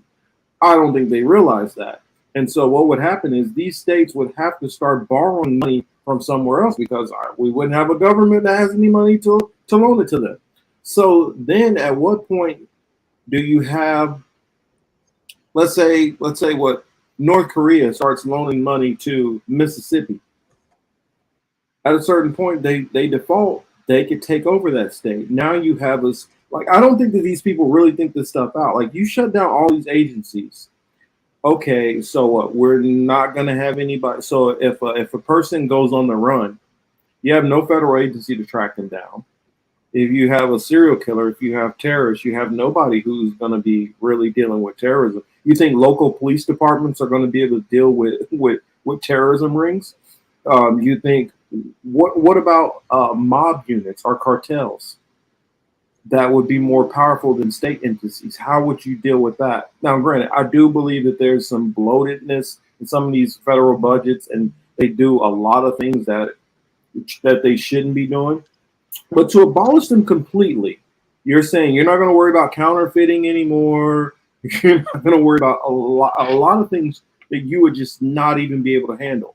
How long would this country last before it literally start ripping itself apart and you start having almost like wars in the streets? How long before you start having products which are killing tens of thousands of people, like in one area? How long before you just have massive buildings that just start falling? I mean, how would you fund the highway systems? Were you going to have certain areas where you're just not going to fund the highways at all and they just start collapsing? I mean, I really wish I can get a libertarian on to answer some of these questions, but this guy decided to kind of back out. But this is what I noticed. Whenever you have these discussions with these people and you invite them on to just give their opinion and share and explain out how these things would work, most of these libertarians will never, ever, ever take that chance, because I think probably deep down inside they know that they don't know what they're talking about. But because they have so little respect for me and you and others, they're just going to keep talking out of their ass and acting like they know more than you, because I think in this case of this person, of course I know better than that black. Or he probably saying something, I know more than this nigger, so I can just talk out of my ass and say whatever the fuck I want to and never have to back up or prove anything. I'm white and I say so. That kind of mentality. But I really do want to get one of these libertarians on to just start asking some of these questions. Explain out how even if you got most of this stuff to work, what happens if say Great Britain decides, you know what, America's weak right now, why don't we just go back and take over, start extracting taxes out of them? How do you deal with an outside threat if you don't have a federal government to protect you? I think a lot of these people's ideas are caught in the early 1900s or late 1800 thinking. What's up, Mona? But I don't know. I digress. I'm sorry. I went on a tangent, took an off ramp, went somewhere else. But I don't know. It was just on my mind. Thank you guys for entertaining me. But hey, Mona, good to see you.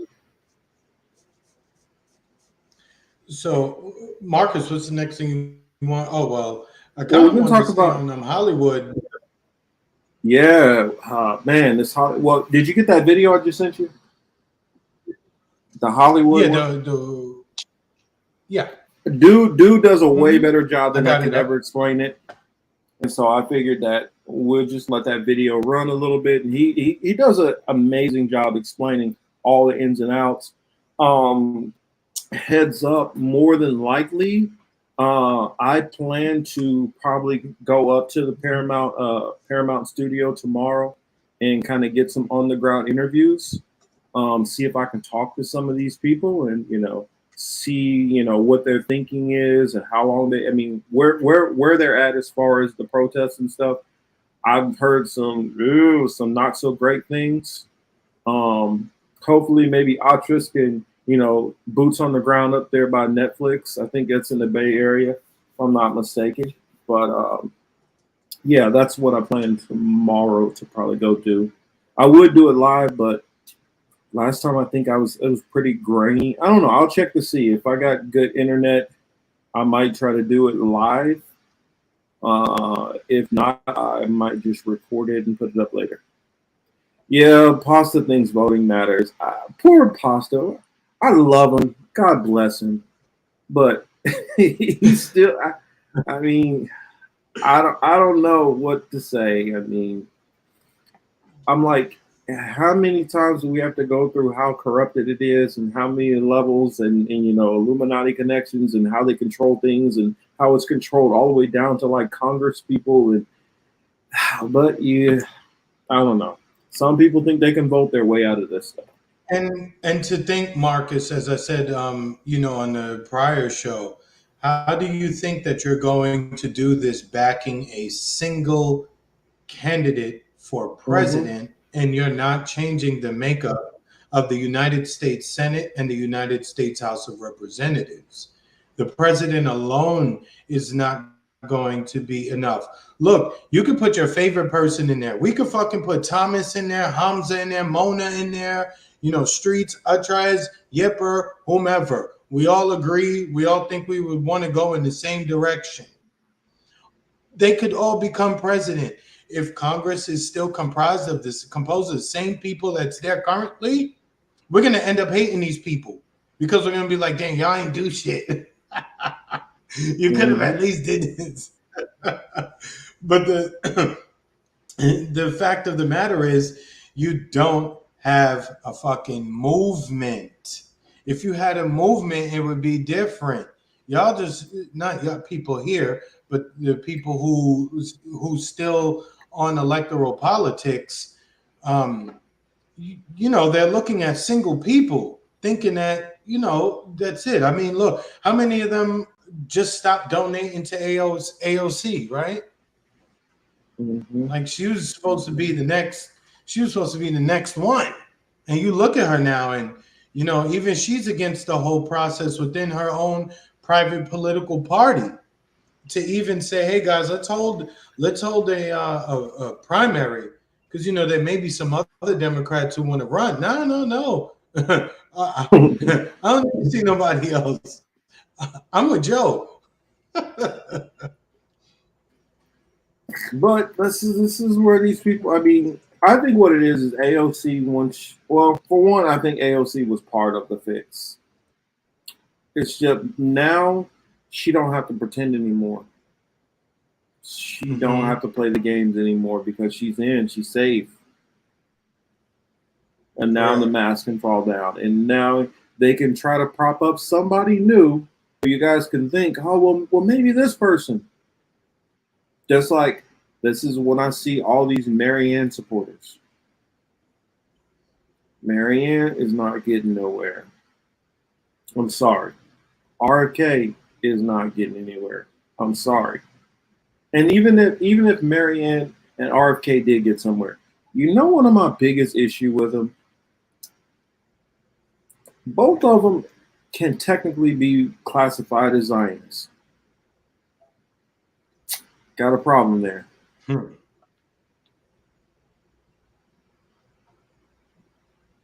If you, I'll leave it there. I'll leave it there. Do you got it, Chris? Yeah, same here. Wait, which one? Oh, yeah, yeah, yeah. I didn't pull it up. I didn't put it on the screen yet. Let me see. Let me try to get back over. No, I don't see it.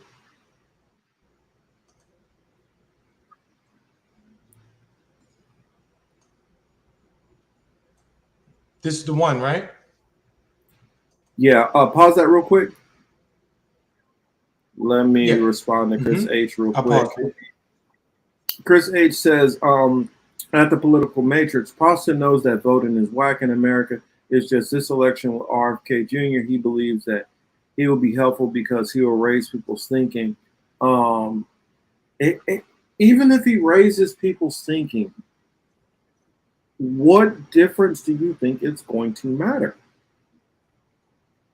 All he could do is raise people's thinking on what? It's really only one issue that he's really raising anybody's thinking on or that's being brought up. And this is talking about the jab. I don't think you're going to get any new people who's going to change their viewpoints on this in any kind of significant way. And by the time you do, even if you do, the next thing that comes is not going to be on this subject. So it's going to be something else. It's not going to be C-19. It's going to be something else completely different. And you're going to have to start all over again when it comes to that. But that's in the thinking that is the major threat that you have to worry about. There are all kind of other threats that are fighting you from a multitude of different ways. That's like being surrounded 360 degrees by people with guns and holding up a shield in front of you. You're still getting shot from the back and the sides. So this idea of focusing so heavily on this one issue, but all this other stuff is going on, I think it's futile. But, you know, everybody's entitled to fight the battles that they feel that they need to fight. All right, Warren, got to get ready for the Chica show. All right. All right, Warren, we'll see you later. Marcus, just let me know when you want to play the video. Yeah, you can get it started.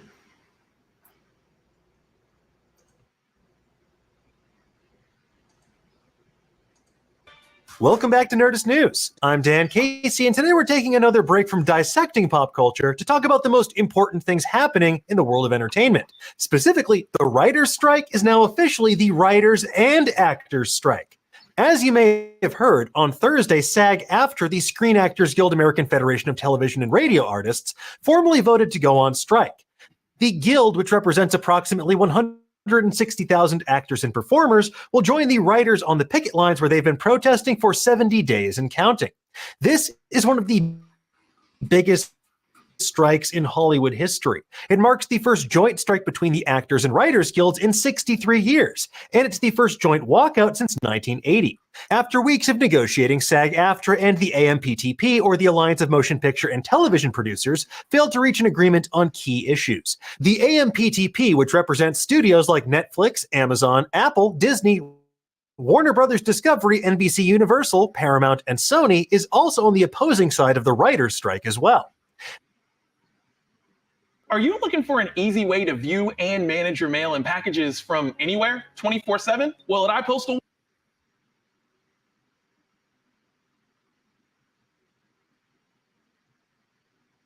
This is the first time in 40 years that the Actors Union has called for a strike for this particular contract.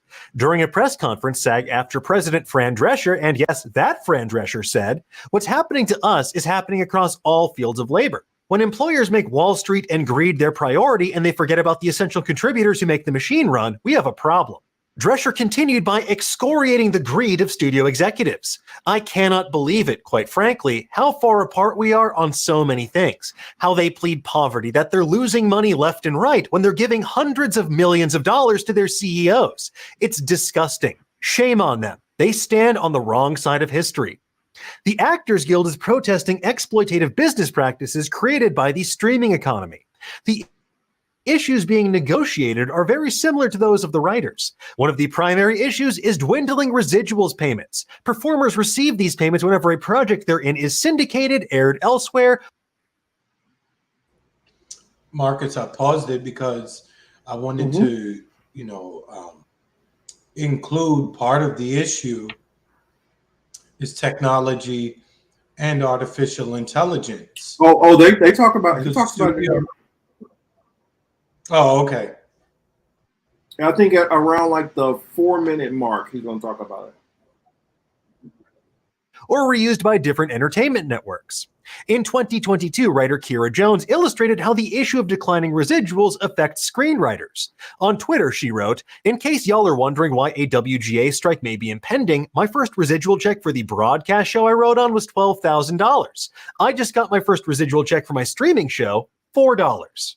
Because, folks, gone are the days where the cast of Friends makes millions and millions of dollars in syndication money. The New Yorker recently profiled cast members from Orange is the New Black. It was one of the first major hits of the streaming era and something that put Netflix on the map. Actor Matt McGorry revealed, "I kept my day job the entire time I was on the show because it paid better than the mega hit TV show we were on." Orange is the New Black star Kimiko Glenn really drove that discrepancy home in her viral TikTok from 2020, in which she revealed a whopping $27.30 in residuals for what was ostensibly one of Netflix's biggest shows. And more recently, as Matt Damon explained at the Oppenheimer premiere in London, it's not about greed. Rather, it's the difference between having healthcare and not for a lot of working actors. Now, SAG-AFTRA's proposed solution to the issue of declining residual payments is to increase base compensation for performers. They also want to instate performance-based bonuses if something does really well on a streaming platform. But that's a matter that's complicated by streaming networks and their staunch refusal to provide any sort of meaningful insight into their performance metrics. Because unlike television ratings, which are more easily measured by third-party organizations like Nielsen, streaming networks keep their numbers in a proverbial black box. Because, say, for the sake of argument, if the actual viewership numbers on a project are lower than are presented to shareholders, well, that would have catastrophic effects on a streamer's share price, just for the sake of hypothetical argument. Now, much like the writer's strike, one of the major sticking points for SAG-AFTRA and their negotiations is the use of artificial intelligence. Actors want to have control over how their likeness and voice are used by studios. That way they aren't turned into virtual meat puppets against their will. But perhaps the most galling of all is the AMPTP's so-called groundbreaking AI proposal. According to SAG-AFTRA's National Executive Director and Chief Negotiator Duncan Crabtree Ireland, studios basically wanted to pay background extras for one day's work and own their likeness forever. They proposed that our background actors should be able to get scanned, get paid for one day's pay, and their company of eternity in any project they want with no consent and no compensation. And frankly, that's wild, but the actors joining the writers on their strike changes everything. This strike effectively halts production across much of the industry. Previously, some productions like Deadpool 3 were proceeding with filming despite not being able to do any rewrites or improvisation on set. They had to stick to the script they already had. But with the actors now on strike, sets will now no longer have performers either, which you kind of need to make a movie. Now, even so, some international productions will continue unabated. HBO and Max shows like House of the Dragon and Industry will continue shooting in the UK. And that's because projects like House of the Dragon feature predominantly British casts who are working under equity contracts rather than SAG-AFTRA contracts. Equity, for those who don't know, is the UK Actors Union. And with that said, Equity did issue a statement saying they stand in solidarity with SAG-AFTRA, but they also noted they are subject to, quote, draconian legislation regarding what they can and cannot do. According to Deadline, whether the cast of the show would want to work under the current conditions isn't known, but the UK has strict anti-trade union laws that do not allow for members to strike in unity with other counterparts in other countries. The strike will also bring any major film festivals, awards campaigns, press junkets, and other promotional cycles to a screeching halt, as union members take to the picket lines to protest against exploitative business practices. Case in point, the cast of Oppenheimer, they straight up left the London premiere as soon as the strike was announced. It was happening when they announced it. It also means that San Diego Comic-Con may actually be about comics for a change, because neither writers nor actors can promote their projects in Hall H or beyond. Now, as for how this will affect your viewing habits, well, the effects may not be felt at first because studios still have projects in the pipeline. But as production comes to a halt, that throws the future of their business model into jeopardy. And in the world of business, you're only as good as your last quarter, especially if you're beholden to shareholders. And with projects grinding to a halt, studio execs will surely be feeling increased pressure to return to the negotiating table in good faith before they too may find themselves out of a job. Well, assuming they can come down from their ivory towers, that is. Because hours before f***ing around intersected with finding out, Disney CEO Bob Iger made an appearance on CNBC's Squawk Box. That is, before returning to the Sun Valley Conference in Idaho, which is colloquially referred to as a summer camp for billionaires.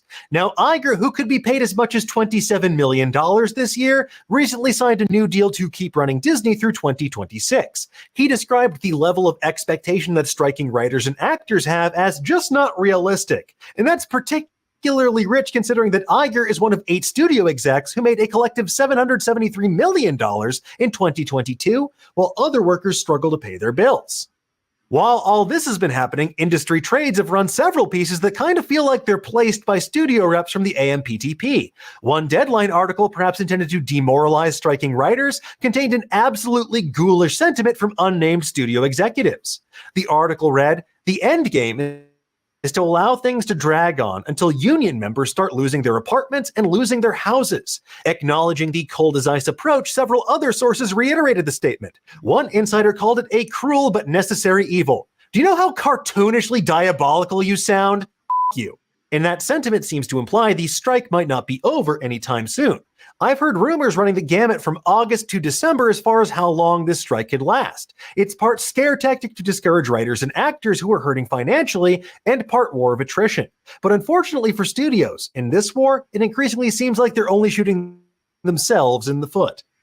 Anyway, folks, there you have it. That's a brief overview of everything you need to know about the actors' strike.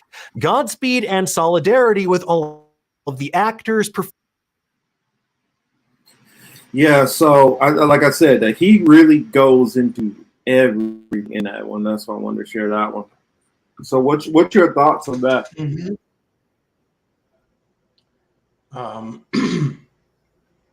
This, again, just like everything else, depending on your perspective, this could be a positive thing or a negative thing. All right, I'm going to put myself in the shoes of the executives. This is not the worst thing in the long term. In the short term, is it a headache? Yeah, sure. Long term, animation, any kind of artificial intelligence, any kind of digital shit that we can create that looks real as hell, we need to dump money into it. And that's what's going to happen.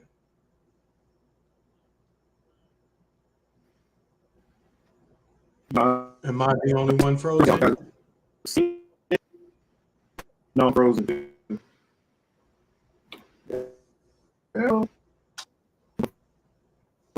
I don't see you moving.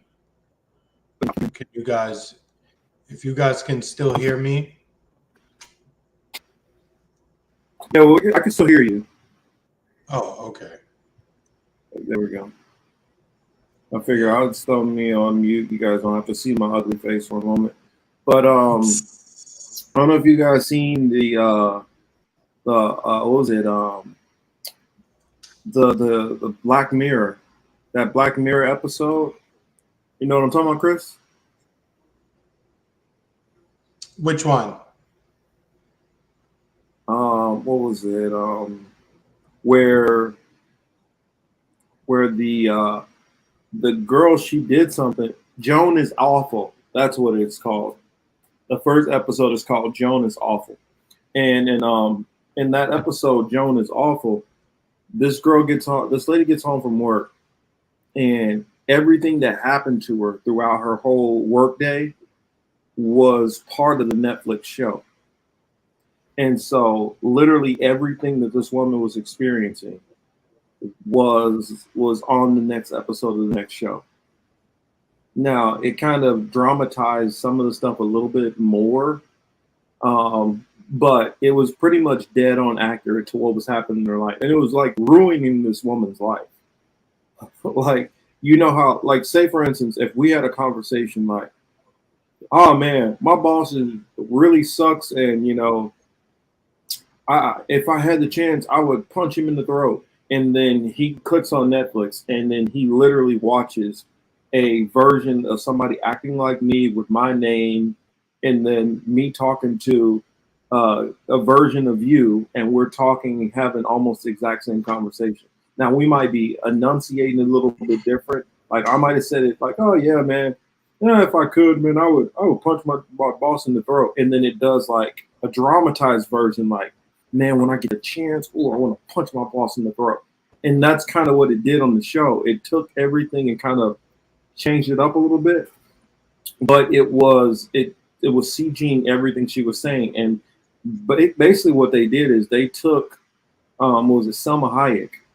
Selma Hayek is playing her on their like version of a Netflix series. And so they took the CGI of her. And so this thing is literally taking all the words that she says throughout a day, and I guess somehow it's picking up from her phone, other people's phone, all the conversations, and it's filtering that into the AI for the script. And so that episode was kind of encapsulating some of the CGI stuff that the actual actors and stuff are complaining about. I don't know, it's kind of weirdly surreal, you know, when you see it this way.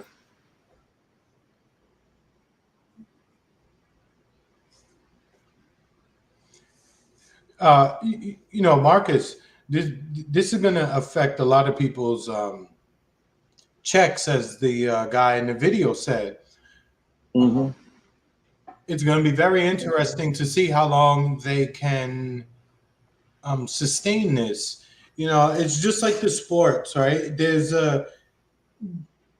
probably a top 20 or 30 guys, or, you know, talk about actors.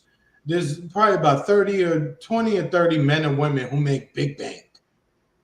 The rest don't really make that much in relation to what the superstars make. And just like in sports, we tend to look at the superstars and think that everyone under them is making some money or very close to it.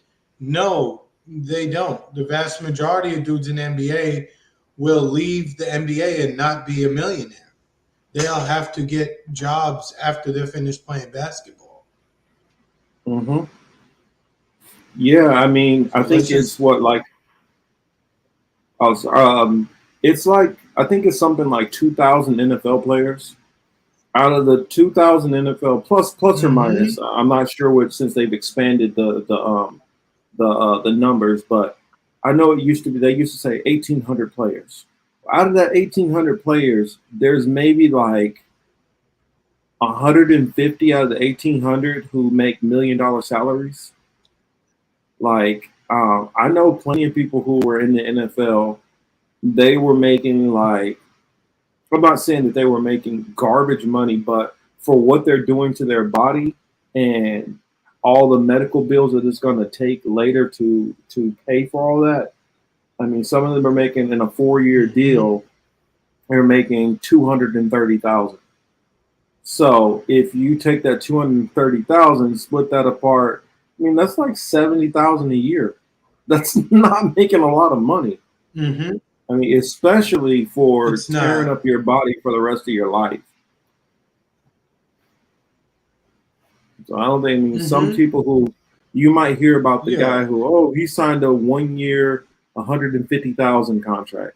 I mean, some of that stuff, like I remember Terrell Owens. He was a top paid athlete as he got closer to the end of his career. Like, if you did over a certain amount of years, there's league minimums.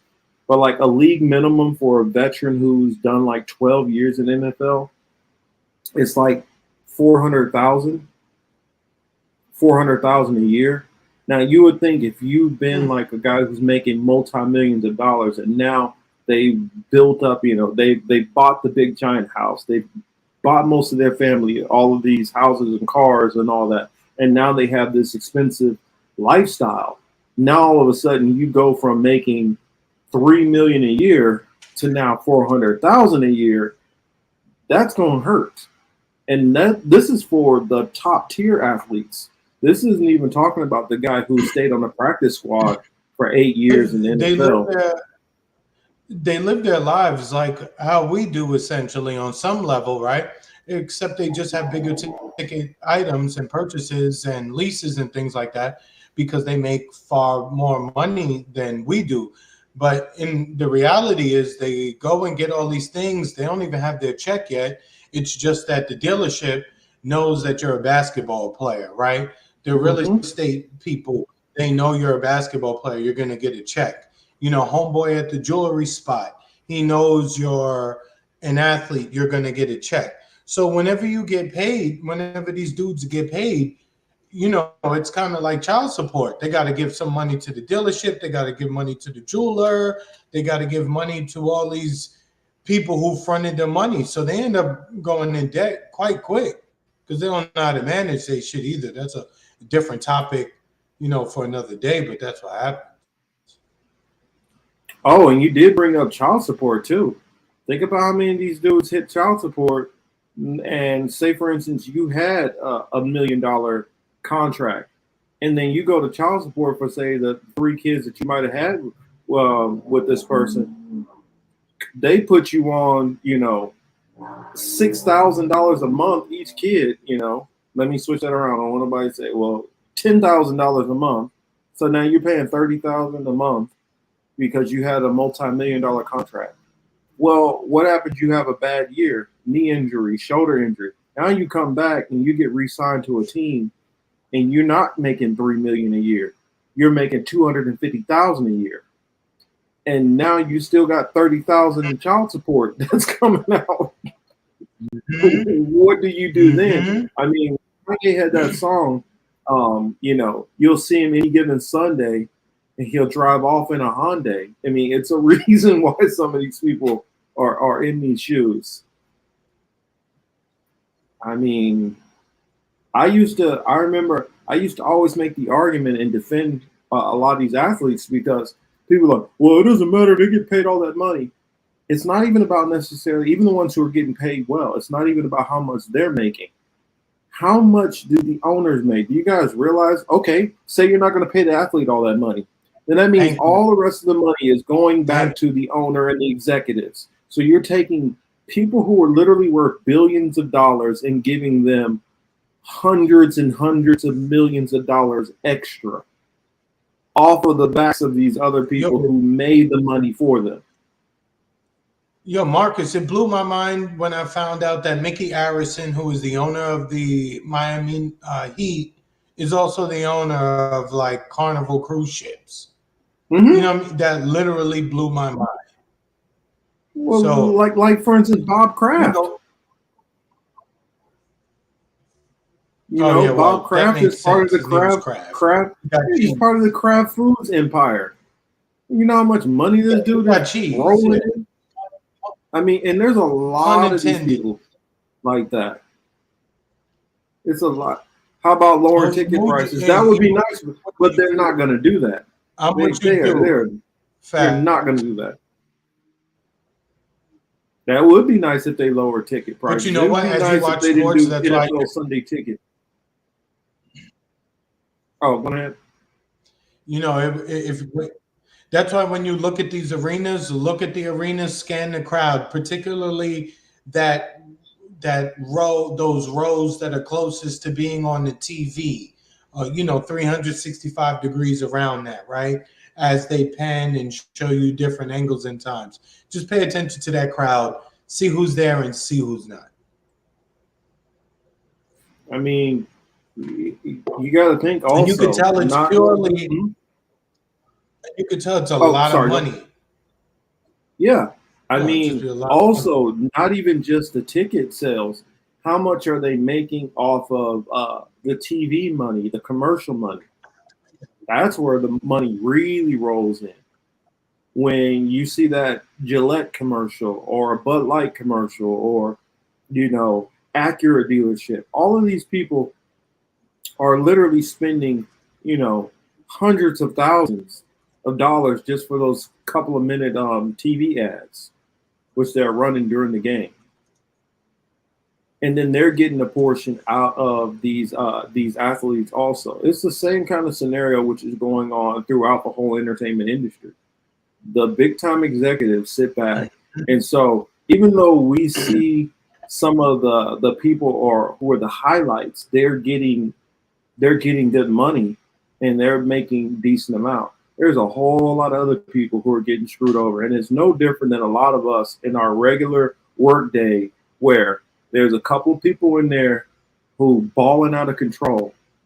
And there's plenty of other people who just barely getting by. And it's the same in every industry. People have to stop looking at that theirs is so much different than what we're going through. Your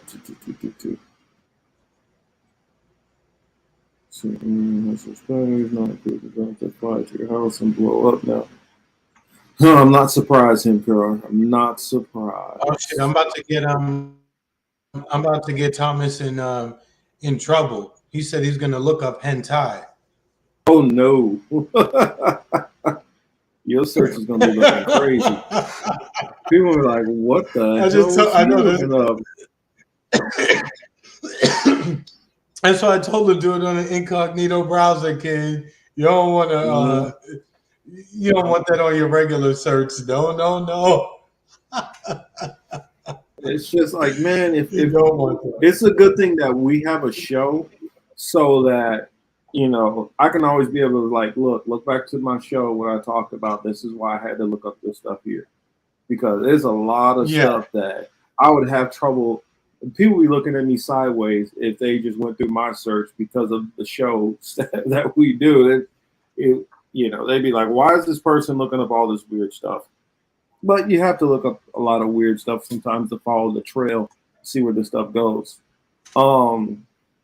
Let's see. So talked about that one. Oh, we still haven't talked about the IRS and Biden and then RFK.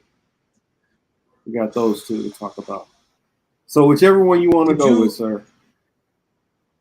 Yo, did you watch any of the hearings this week?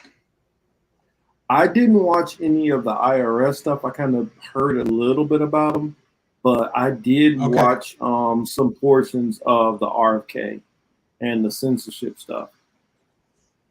Yo, the RFK thing was, I mean, government wastes time all the time, right? They waste money all the time. Marcus, they're getting bad at performing. They're not even good actors about the shit no more. Yeah, I mean, I just look at them. I mean, one person that I can't stand her. I can't stand. Anytime I see Debbie Wasserman Schultz. Exactly. I just get like, it's upsetting.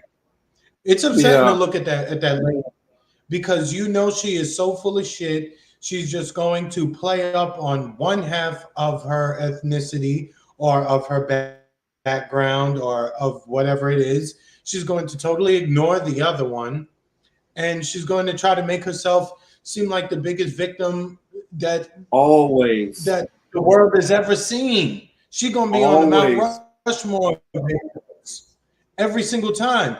And then when you watch, and then whenever you do your research, when you know reality, and it's like, woman, how the fuck do you stand there with this fucking act? How do you talk the way you talk, knowing the shit that you participated in, knowing how much of a tool you are? But then again, I guess that's what they are.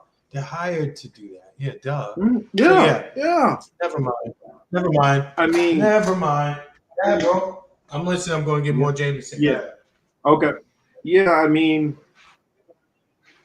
I completely agree with what he's saying. It's kind of crazy. They spent their time trying to stop him from talking about stuff in a committee where he's trying to talk about censorship. So they try to censor him oh my gosh, while he's there to talk about censorship. I mean, you almost can't make this stuff up. And I agree with what he was talking about. The whole thing about freedom of speech is not about, it's freedom of speech when it's convenient. When I was in the military, I can't remember the name of this group, this church, but this church would always show up at every veteran or active duty funeral and start talking about, God killed that troop because what is it? The president allows gay marriage, and like, what does that have to do with anything? You're happy that we died because gay marriage is legal in this country? I'm like, but I would have to listen to these people show up to funerals and be disrespectful and say hateful stuff, and there was no recourse back. But Westboro, thank you, emoji.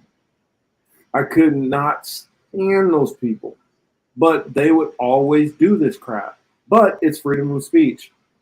The KKK, not that long ago, was trying to march through Kansas City. Now they shut it down. they've shut it down multiple times, but they'll go ahead and have their parade somewhere else. I detest them, but part of freedom of speech, they still have the right to say it. I mean, I see obviously on Twitter, you have, you know, a crazy amount of, I don't know if these people are just saying to try to piss people off or whatever, but Twitter has become a bastion of like racism. But First Amendment, have the right to be racist if you want to be. It's on us to have tough skin and not listen to it. You know, Marcus, you know, the other thing that's very frustrating is that, you know, as usual, you know, it's always talk of the Holocaust and, you know, Nazism and shit like that. I think for me, the best way to combat that now is to just say the Holocaust, Nazism, you know, those are the children of America. Those are the children of America's, or that is the result of the great Western expansion of the Europeans, right? Because if you look at the people who ran the Third Reich and the Nazi Party, who was their inspiration? They didn't cite Genghis Khan. Mm-hmm. They didn't cite Mansa Musa. They didn't cite anyone in South America, right? They specifically mentioned the American here treatment of the native population that was here, along with their tactics and treatment of Black people, of African slaves. Mm-hmm. So I'm quite honest, I'm tired of hearing about the Holocaust as if it is the only atrocity that has ever happened to fucking humans.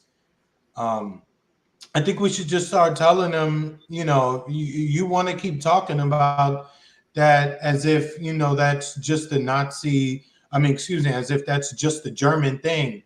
No, that's an American thing. That was something else.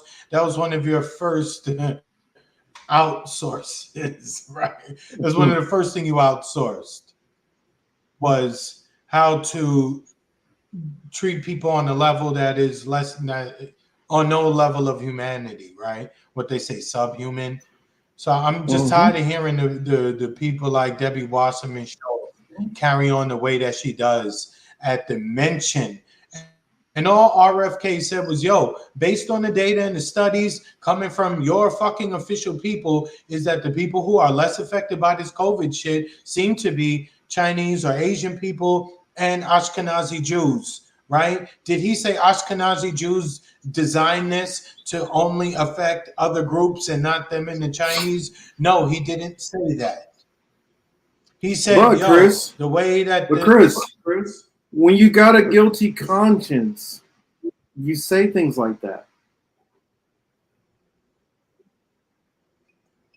When you got a guilty conscience, her whole you say shit that. was just like, yeah, and that's what she led with. It was like, oh my God, my people were victims in Germany, and do you know what it's like? And then you mentioned Anne Frank. You said you know, it's like, yo, shorty, this is not what we talking about. I don't know why. Some of these restrictions were crazy, you know, during the lockdowns.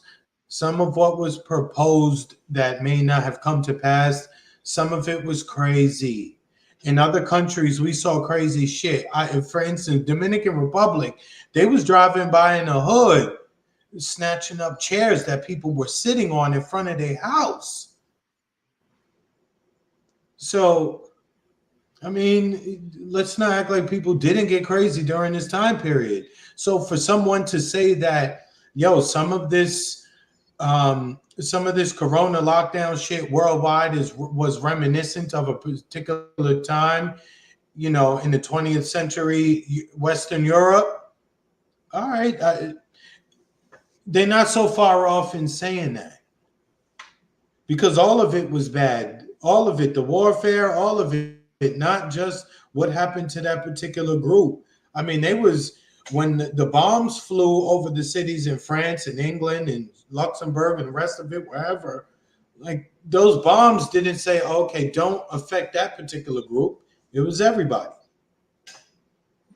Yeah, it's like I don't even use that term anymore, because for one, it's an improper term. It's not correct. It's at all the way it's used, and I'm not going to continue using the term incorrectly just because these people have coined it and tried to form it into what they wanted to be. In fact, it's not even anti-Jewish. It's, you could say that Chris, you could even say,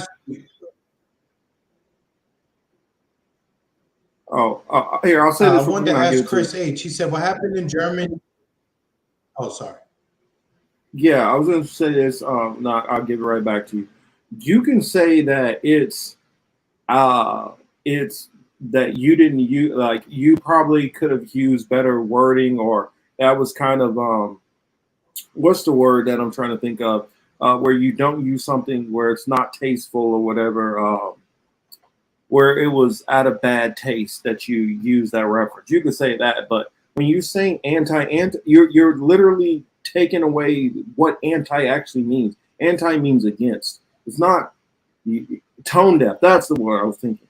You could say that he could be tone deaf the way he used that, and insensitive.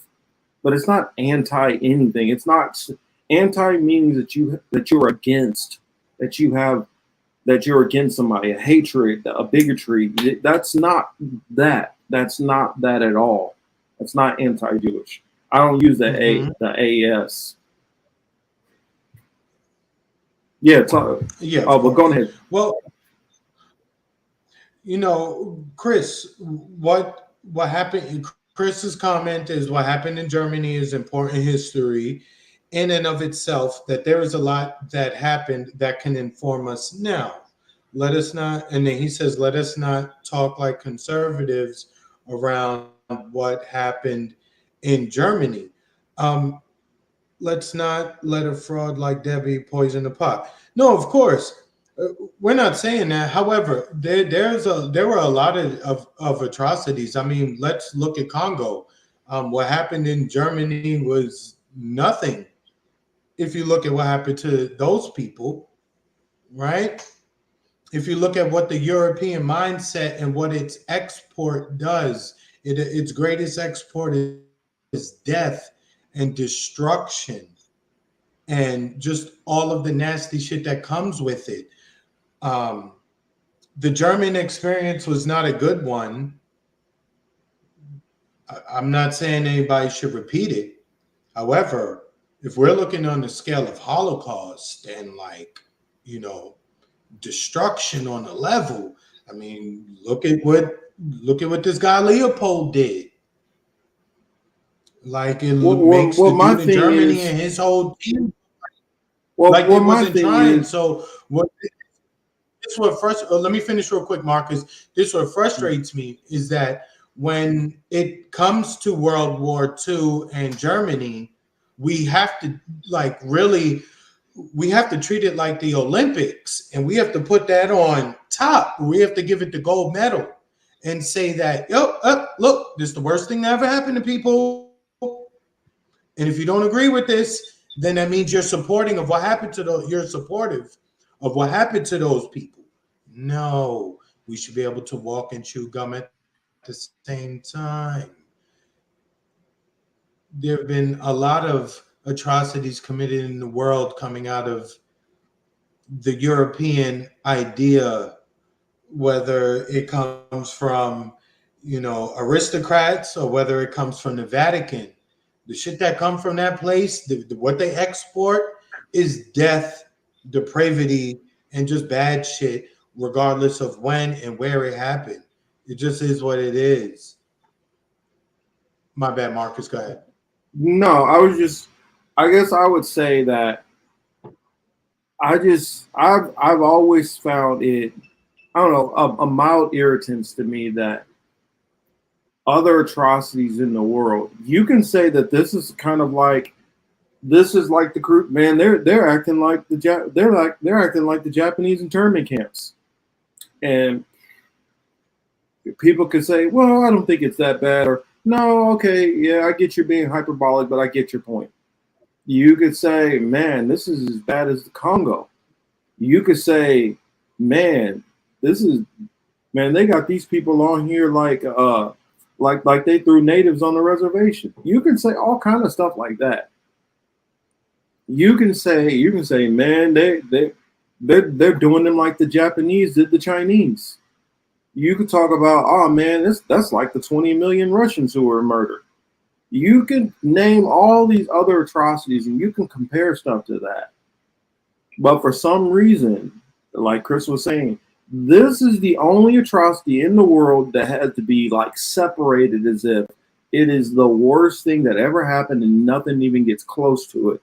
And all these other things you can use as a reference points or a comparison and my thing is, when they're using this comparison a lot of times, the reason why it's more fitting than other stuff is just the whole, because it was policies that were step-by-step policies where you restricted people's movements, you did more checking on people, you did more this. Some of these other things, these other atrocities were far more, it was less bureaucratic and regulated.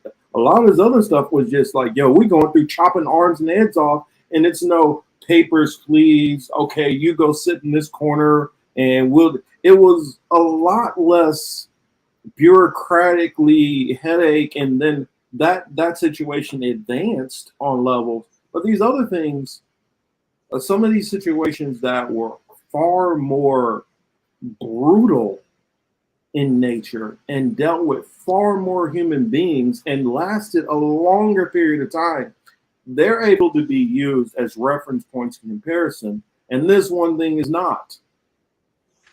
As if you're saying that these victims are more important than all of these other victims over here. That's how I've always taken it. When you make it as if everything else can be compared, but what we went through cannot be compared, it's because it's almost like you're saying we're more important. So you can't compare anything that happened to us to you. Marcus, in that guy's book, he specifically referenced what the young country America, United States of America, was doing to the native population here. That was something that he used as inspiration. Mm-hmm. Think about that. Now you can talk about native death. You can mention Wounded Knee as a joke, right? Yeah. You can say Wounded Knee. What happened to them people? They just fell. Wounded Knee. Get it? You can do stupid shit like that here, and it's okay, right? As if we're not talking about erasure of people, not like torture. We're talking about erasure, and not just in one country or one region. We're talking about, a hemisphere. We're talking about blocks of land from South America through the Caribbean, through North America. There was an erasure of a whole lot of people.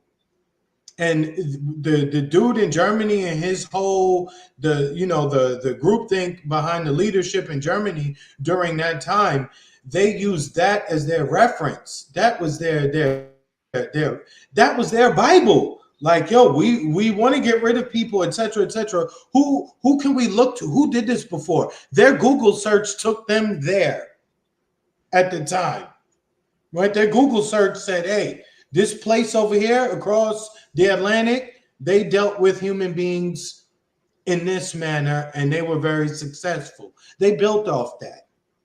So it's offensive at this point, man. 40 years of age, you know what I'm saying? It's offensive knowing what we know. It's offensive to sit here and continue to pretend as if, that was the worst thing ever. You know what I mean? All of their shit came from here. this place. They started it. So now we have to sit there and pretend as if it's not an American tradition that they outsourced to a country in Germany. And let's keep in mind, never mind, I don't even want to get into it. Anyway, but that's not right what happened to them people. It should never have happened to them people. You know what I'm saying? But going back to Debbie Wasserman Schultz in our RFK discussion, she made a big part of her I forgot, Chris. We didn't even for those who don't know what we're talking about. Debbie Wasserman Schultz basically said that he made anti-Semitic comments. He being RFK. RFK. So for those who don't know what any of that we were talking about, that's the reference point. But go on and continue. So she more than anyone else made that her focus from the time she started speaking, and she was quite aggressive with it as well. She wasn't asking questions. She was there, quite honestly, she sounded like an AIPAC stooge. She sounded like every other Zionist. She sounded like every other Zionist you have ever heard. And the other part of this that is frustrating is that we are talking about Zionism and regular people are still talking religious belief. This has nothing to do with your religious belief or your religious practices. This has to do with political ideology. If you don't like Republican ideology here, or you don't like Democratic ideology here, right? That's an ideology there. Just like how you have the Tories and the other people in England, and you have all over the world, you have your political ideologies. Zionism is a political ideology that should be and deservedly should be criticized. You know what I'm saying? To act as if when I say fuck Zionists, I'm saying people who follow Judaism, you're being quite disingenuous. And you know why you're doing that, because any close examination of your political ideology would open you up to scrutiny on levels that you don't want to deal with. So your defense to that is to say, you're attacking me based on my religious beliefs. I ain't seen you in synagogue, matter of fact. Because not everybody goes to the synagogue, do I believe, is an evil person. You know what I'm saying? These are regular people just like us. You know what I mean? I grew up around a lot of them. They just wanted to take care of their kids, have them do better than they did, etc., etc. So the people I'm talking about, they're not even religious. So please stop acting like people are attacking your religion. Marcus, go ahead. Well, this might be kind of a controversial statement, but I'm just saying this is just pure thought exercise. I get if people in the late 40s and 50s, maybe even 60s, felt like, you know what? I feel like I want to go to Israel to be safe because I'm still a little PTSD about what happened. I don't want stuff to happen again. But in all honesty, right now, that's a more dangerous place to be than everywhere else. I just watched a video Richard Medhurst put up about this woman. She's protesting, what's his name? Netanyahu, about him like basically being a dictator and things are not very safe and free. No, Netanyahu. But they got a lot of protests. I'm like, you left from London. It's far safer for you in London than it is in Israel. Just like I'll see people, they leave from LA. You're far safer in the United States than you ever could be in Israel.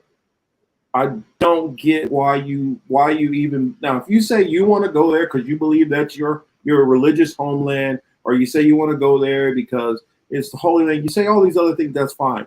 But when you say I want to go there because I want to feel safe, that part's never made any sense to me. Because even if you say that you're safe within there, all it takes is for certain balls to get rolling, and you have literally every country around you that hates you. You've literally put yourself right in the midst of a lion's den, and you think you're somehow safer there in the middle of a lion's den than in the countries which you came from before. That makes no damn sense to me at all. No, that's what I'm saying. I know this might piss some people off, but that just on a safety standpoint, I get it if that's your beliefs and you feel you need to be there and you feel, oh well, for whatever other reasons. But if you say safety is your reason, that don't make no damn sense. You literally can have rockets flying over any minute. You can have some random person just have a run through and start shooting out people, a stabbing attack. That happens all the time over there. And you're like, yeah, I just want to move there because I feel I'm safer. How? In what reality does that make any sense? It's like saying, I want to move to an area where I know more people hate me than anywhere on the face of this planet. And hope that nothing ever happens to me. That's like saying, I want to just rub food all over myself and run out into the wilderness where I know there's bears. Go ahead, and I think I'm going to be safer. Just makes no sense to me.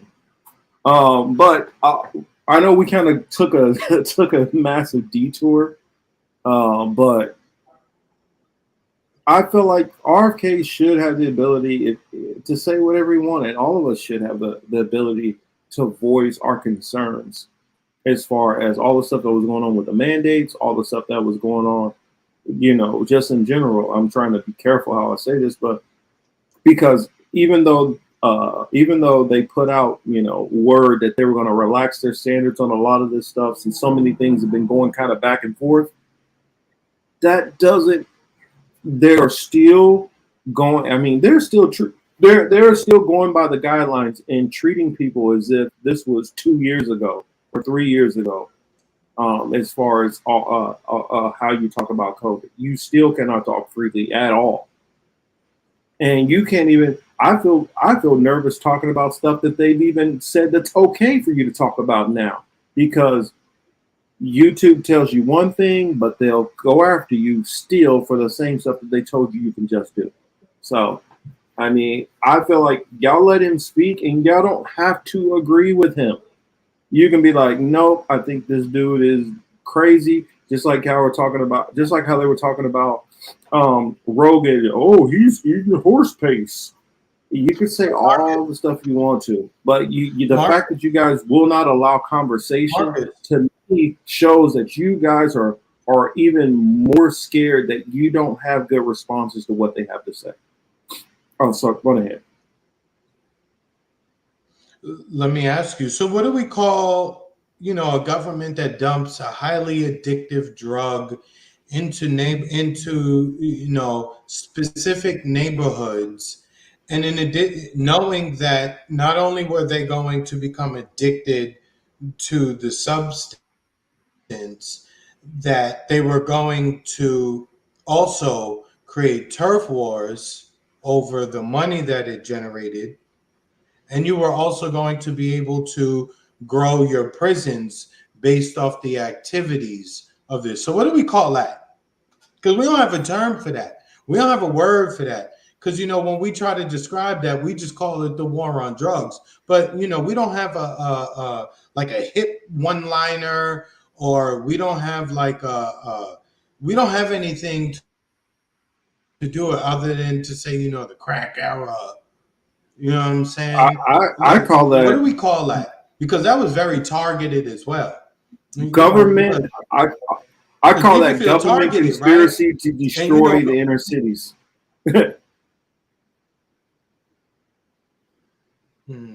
Yeah, but inner cities doesn't really do it work, because we have to be more descriptive. Inner cities, what's the population of those inner cities? At least the vast majority of the cities that they chose. Well, I'm saying, especially in the black and by the 80s, a lot of these communities were black and brown, so it did hit the black community more for the most part, but it spilled over definitely into the brown communities because of the close proximity. So I would call it But I'm saying, who a was the targeted. target though? But there Oh, was the target was the black but it community. I was mean, targeted. oh, definitely. I mean, they literally said targeted to these communities. You know, it was You pretty know, the obvious. historians, they talk that shit. They don't talk about that, right? Like chemical at that point. You want to talk about ghettos and what they did to people in the ghetto back then? what they doing that? You know what I mean? He said maybe we can call the crack cocaine epidemic anti-black chemical warfare, just brainstorming. Yeah, No, I I mean, mean, well, did you just read saying Chris's first a one? lot of Marcus. Why can't we call that a Holocaust? Why can't we call that a Holocaust? Well, man, am I gonna get in trouble saying this? Screw it, I'll say it. The definition for what a Holocaust is. The actual translation for Holocaust is a bird I'm sacrifice. just saying, why was it because? And so they Oh use well, yeah, that as but a I'm saying they based on use that our. as a reference to the to the crematoriums. I mean, we can call that a. I mean, is it because death occurred so instant in the last time that we used something to describe that, or can we not call it that because life, you still lived, although the quality of your life was shitty. All right, you went from heavy set with a job to out of work and invisible. I know that's a pitiful visual, but the shit is true. To be honest, some of my families was on a mission too. Those are all bars from Joel Ortiz, by the way. I didn't come up with those. But I'm just saying they gave you a chemical that made you steal from your parents. What would make you go into your parents' house and steal a VCR, a stereo, or your mother's necklace, or your pop's chains or bracelets? I'm just tired of, like I said, we brought up Debbie Wasserman Schultz. That's the comment. We'll go back to that. But really, Debbie Wasserman Schultz, it was trash for the way that she tried to address RFK at the hearing on censorship. And then she basically told the world who was watching that, yeah, I don't think that he should be listened to or heard on any platform. And I feel that, we should ban him permanently from being heard. But I don't want to kill him. But, maybe we should lock him in a bubble so no one hears his voice anymore. Right? That's what she basically was saying. I thought that was very funny. But then, what that does is then it makes RFK come out, and then he has to come out in his Power Rangers uniform. And the Power Rangers uniform is blue and white with a star on it, and he had to show that Zordon sent him to Earth to protect that place, because now him and Rabbi Shmuley, or whatever his name is, now they have to do a joint something or the other where they got to talk on TV, and RFK has to bring his knee pads and show He that brought them. he is that he whatever it takes to defend that place. You know what I mean? He got the Kennedy special knee pads. You know what I mean? I'm sure they got that good cushion on there. Yeah, I mean, you can't. Well, I think like maybe after the first two got taken out, the rest of them like, yeah, we don't want to lay down. We'll bow down.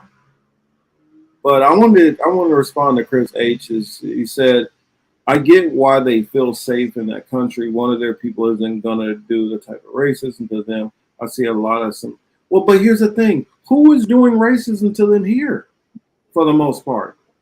Who is doing anything to them? Especially in America, for real. Virtually nobody does anything to them. I mean, you might hear on the news, And in some cases, of one thing happening, but this is a country of, this is a very, very large country, and it'll be one incident that happens out of the millions of people.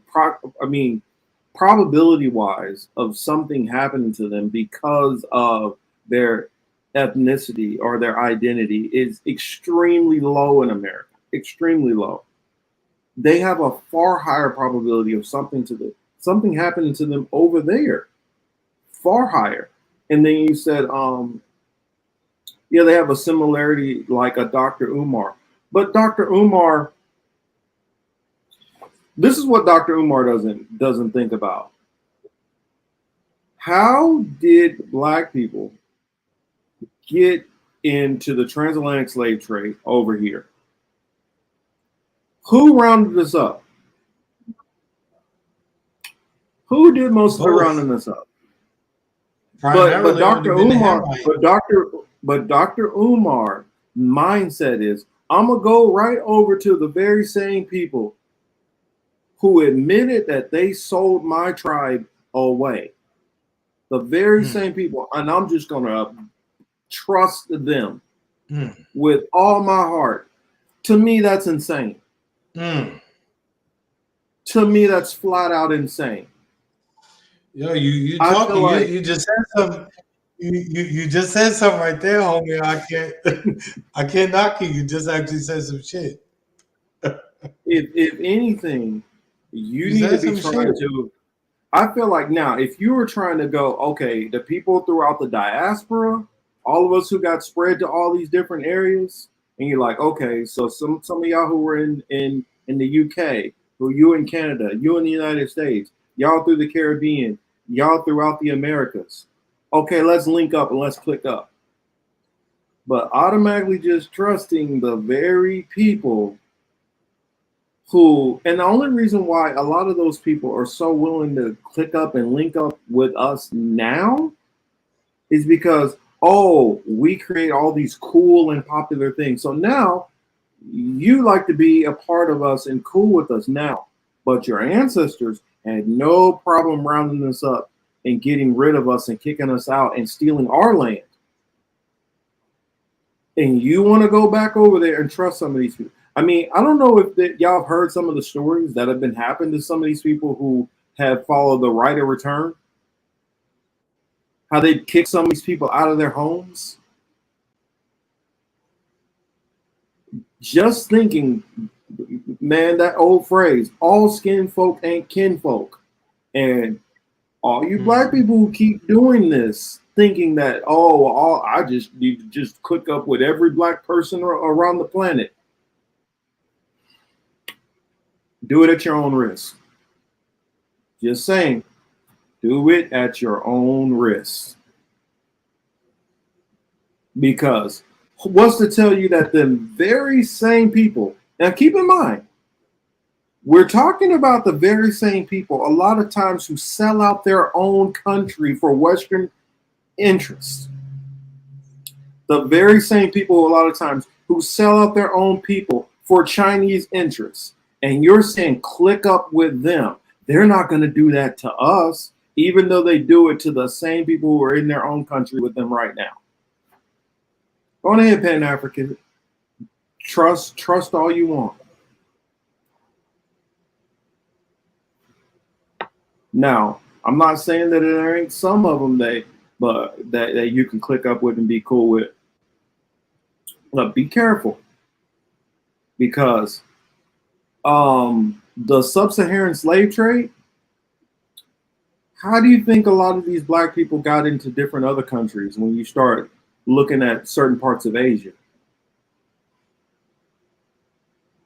How do you think some of them got? Now, granted, were there black people who traveled to certain parts of Asia and were there from its early days? Yeah, there were some black people everywhere.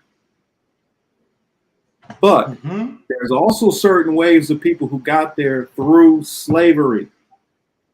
There are black people who got into Russia through sub-Saharan slave trade. There are ones who ended up in the Byzantine Empire, who ended up in parts of Rome through Arab conquests. And those Arabs, a lot of times, I know people like to think the Arabs, olive skin tone. This is what you need to keep in mind. Before the Greeks and the Romans and the Turks and a lot of these other people went in there, a lot of these Arabs who were screwing people over, who were screwing us over, look just like us. So keep that in mind when you try to click up too hard, when you go all 150,000% in on this Pan-Africanism. Well, Thomas, it is about liberating the diaspora, but a lot of them are about clicking up with Africans also for the diaspora. A lot of them are like perfectly like, no, we need to have a solidarity with Ghana, with Ghana, with Nigeria, Benin, with Nigeria, Ethiopia. with Somalia, Ethiopia, all the whole entire continent. All of it. And just wipe the slate clean on any kind of bad blood that happened. But you need acknowledgement. Yeah, I mean, now granted, have there been some tribal leaders who have acknowledged some of the things they did? Yeah, but you know how many? In fact, over there in Mali right now, not Mali, but Ghana. You know how many people in Ghana right now who are over there overcharging Black Americans who have moved back over there, who are over there exploiting them? I'm just saying, some of these people. Crazy. They're literally over there exploiting them right now. In fact, there's a channel you guys can watch if you haven't heard of it. It's called Go Black to Africa. He's very, very pro Black people getting back in touch with the African continent. That's one of the things. He lives in Africa and he warns. Be careful. There's Black Americans who have moved over there who they've thrown them out of their houses. They've been living there a decade.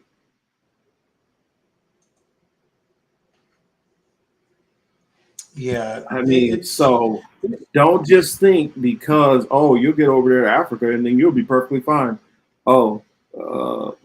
African Americans also have Jesse Peterson, Paris, Denard, Diamond, and Silk, Thomas. So yeah, you got all of them over there too.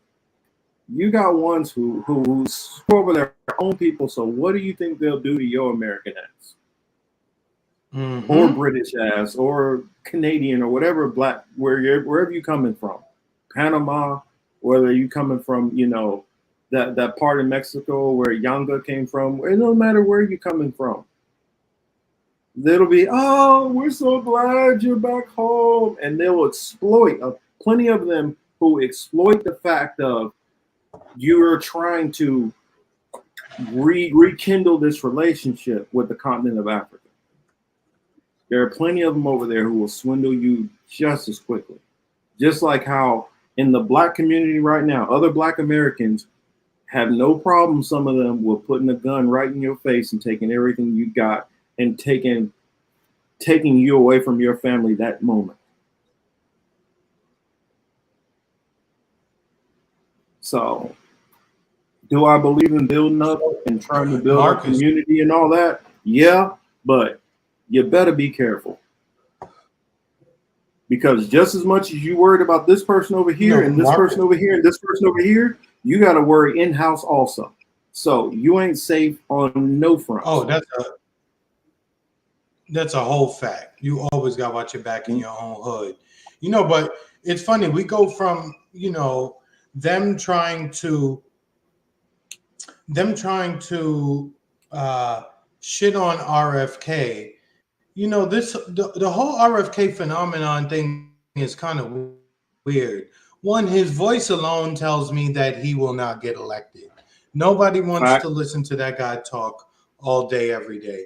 He may have he may have great ideas and all this other shit, but it's difficult to just to listen to him talk all fucking day long. No, you don't want to hear. You wouldn't tune into this show if Marcus and I talk like this every time. Okay, you love us, but you wouldn't listen. It would get fucking annoying. So off his voice alone, we know that he has no choice. No chance. Secondly, they brought him in to beat him up on COVID to further show what happens if you go against the government as it relates to their official narrative on things like pandemics. You know, we did realize that some pretty powerful people did want his Twitter account shut down early because of they were basically afraid that the Kennedy name carried weight like that. While it did to a certain extent, it didn't carry as much weight as they thought, because you had other Kennedys like JFK's grandson, who's willing to shit on RFK and say that his uncle's like a kook, right? That's my crazy uncle, my crazy drunk uncle, you know? And so very interesting as we go from that to the IRS whistleblowers hearing. You know what I mean? Now, that was very, very interesting. There was one word that was mentioned more than any other word at the IRS's I'll play clips, but let me just make sure I get it right. So there were two investigators from the IRS, right, who were in front of Congress for this hearing. The one word that was mentioned, and their investigation was on Hunter Biden. It started with a porn site, whatever. We'll get into that too. But the one word that was mentioned more than anything was the word Trump. They mentioned Trump more than anything. Every single time something was pointed out that didn't look good for the Bidens, the Democratic establishment in Congress basically played offensive line for the Biden quarterback. Everything was but Trump, but Trump, but Trump, but Trump, Trump, Trump, Trump, but Trump, but Trump. One of the investigators is a gay Democratic registered voter. I repeat, he's gay and he's a Democratic voter. So you cannot say that this is a witch hunt against Biden and the Democrats, okay? Because right now, if you are of homosexual persuasion or anything else, LGBTQ, anything else, chances are you're not a fan of the Republican Party. So that's the only reason why that matters. I don't want to get stuck on sexuality. However, I just want to make mention of it because people who would see this would automatically try to dismiss any and everything they say based on their politics. But based on that information, you have to know he's probably not a Marjorie Taylor Greene or a Ron DeSantis. You understand what I'm saying? So these whistleblowers, one of them said, and I'll play it, but Marcus, one of them said the investigation started from looking after some porn website and something to do with its finances. And from there, it took them they bumped into Hunter Biden shit. So already this thing starts bad. You know what I mean? It already starts off with sex and it ends up horribly. Did you watch any of the hearings, Marcus? Nothing on the IRS stuff, no. I've only read a little bit. Only thing I heard is I heard something about Marjorie Taylor Greene and her showing, video of Hunter Biden, doing some stuff, and then AOC getting mad about it? Or was that something different? No, that was that hearing. Marjorie Taylor Greene, she pulled out pictures. She on a poster board, she posted the pictures that are available online of Hunter having, sex while also using crack. But at the same time, she posted the pictures of him with adults, right? Mm. Look, if he paid her or she was a willing participant, she's an adult. You showing me what he did on his private time with an adult, regardless of high or not, or drunk or anything like that. She was an adult. She didn't have to be there. She made a choice. She probably got paid, and she was doing what she was paid to do. So, more power to that woman. But you showing that at a hearing was kind of stupid. If you wanted to have maximum effect, you should have showed the pictures of him with the little girls.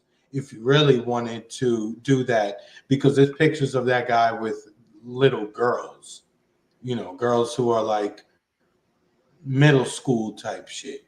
You know what I'm saying? And what's sad is, to get any news of this, to get any additional information outside of, yes, there was a hearing that took place in Capitol Hill today, and the subject of this hearing was IRS whistleblowers, If you want to get any in-depth information, you can't go to NBC, you can't go to CBS, you can't go to NPR, you can't go to any of it because they don't want to fucking cover it. You have to go to a Fox. You have to go to right-wing news sources, at the very least, even to just get the clips from the hearing itself. I'm not talking about opinion and commentary. I'm talking about just show me what they said. Without anything without your opinion, just show me what was said. You can't find that on supposed liberal democratic sites to this extent. You know what I mean? It's really fucking sad that how many people are still supportive of the Democratic Party, because they will hear you and I get on the Democrats and the left so often, and we don't really talk about the right to that extent, at least not super critical of them. But you know what? We've done that for the last 10, 12, 20, 30 years of our lives, criticizing Republicans and conservatives and the right. We've been patient with the left. Super fucking patient with them. But they don't get it either. They're just as clueless, especially like this online version of the left. Jesus Christ. The Twitter version of the left, it's a bunch of fucking jokes out there. A bunch of fucking jokes. A bunch of people Marcus, I don't know if these people have jobs. All I see is this mention of this guy, Kyle Kulinski. Who is this guy? I don't know who the fuck he is. I don't know what he stands for. Not like that. I've seen his name, but Doug, Marcus, I work full time. I got my boys here. You know what I'm saying? I have my a social life. I'm outside. You know what I mean? I don't spend a lot of time looking into these people. But me and you have talked. You've already told me this. You already told me to do this ops. So you already know I trust you. So why is everybody watching this dude and crying about this dude every fucking day? I browse Twitter. I'm taking the shit or walking outside or twisting the joint and I have something on, or I'm browsing. Kokolinsky. Who the fuck is this dude? Why is he relevant? It's only because he's it's only because he has become, he's Crystal Ball's husband now. And so he's kind of become a butt of jokes. Why is she relevant? Because she was on MS. Why is she relevant? Because she was on MSNBC? Yep, that's it. She was on MSNBC and then she was on the Hill for a little while. And what she does is she would, for those people who are kind of still teetering on the progressive and still thinking that they can hope and change their way out of this, She gives them a couple of breadcrumbs, keeps them interested. You know the people who were like, and I'll admit it. I was in this camp at one point in time thinking like, oh, if we could just organize this, the whole TYT crowd. Basically, they're like the new TYT.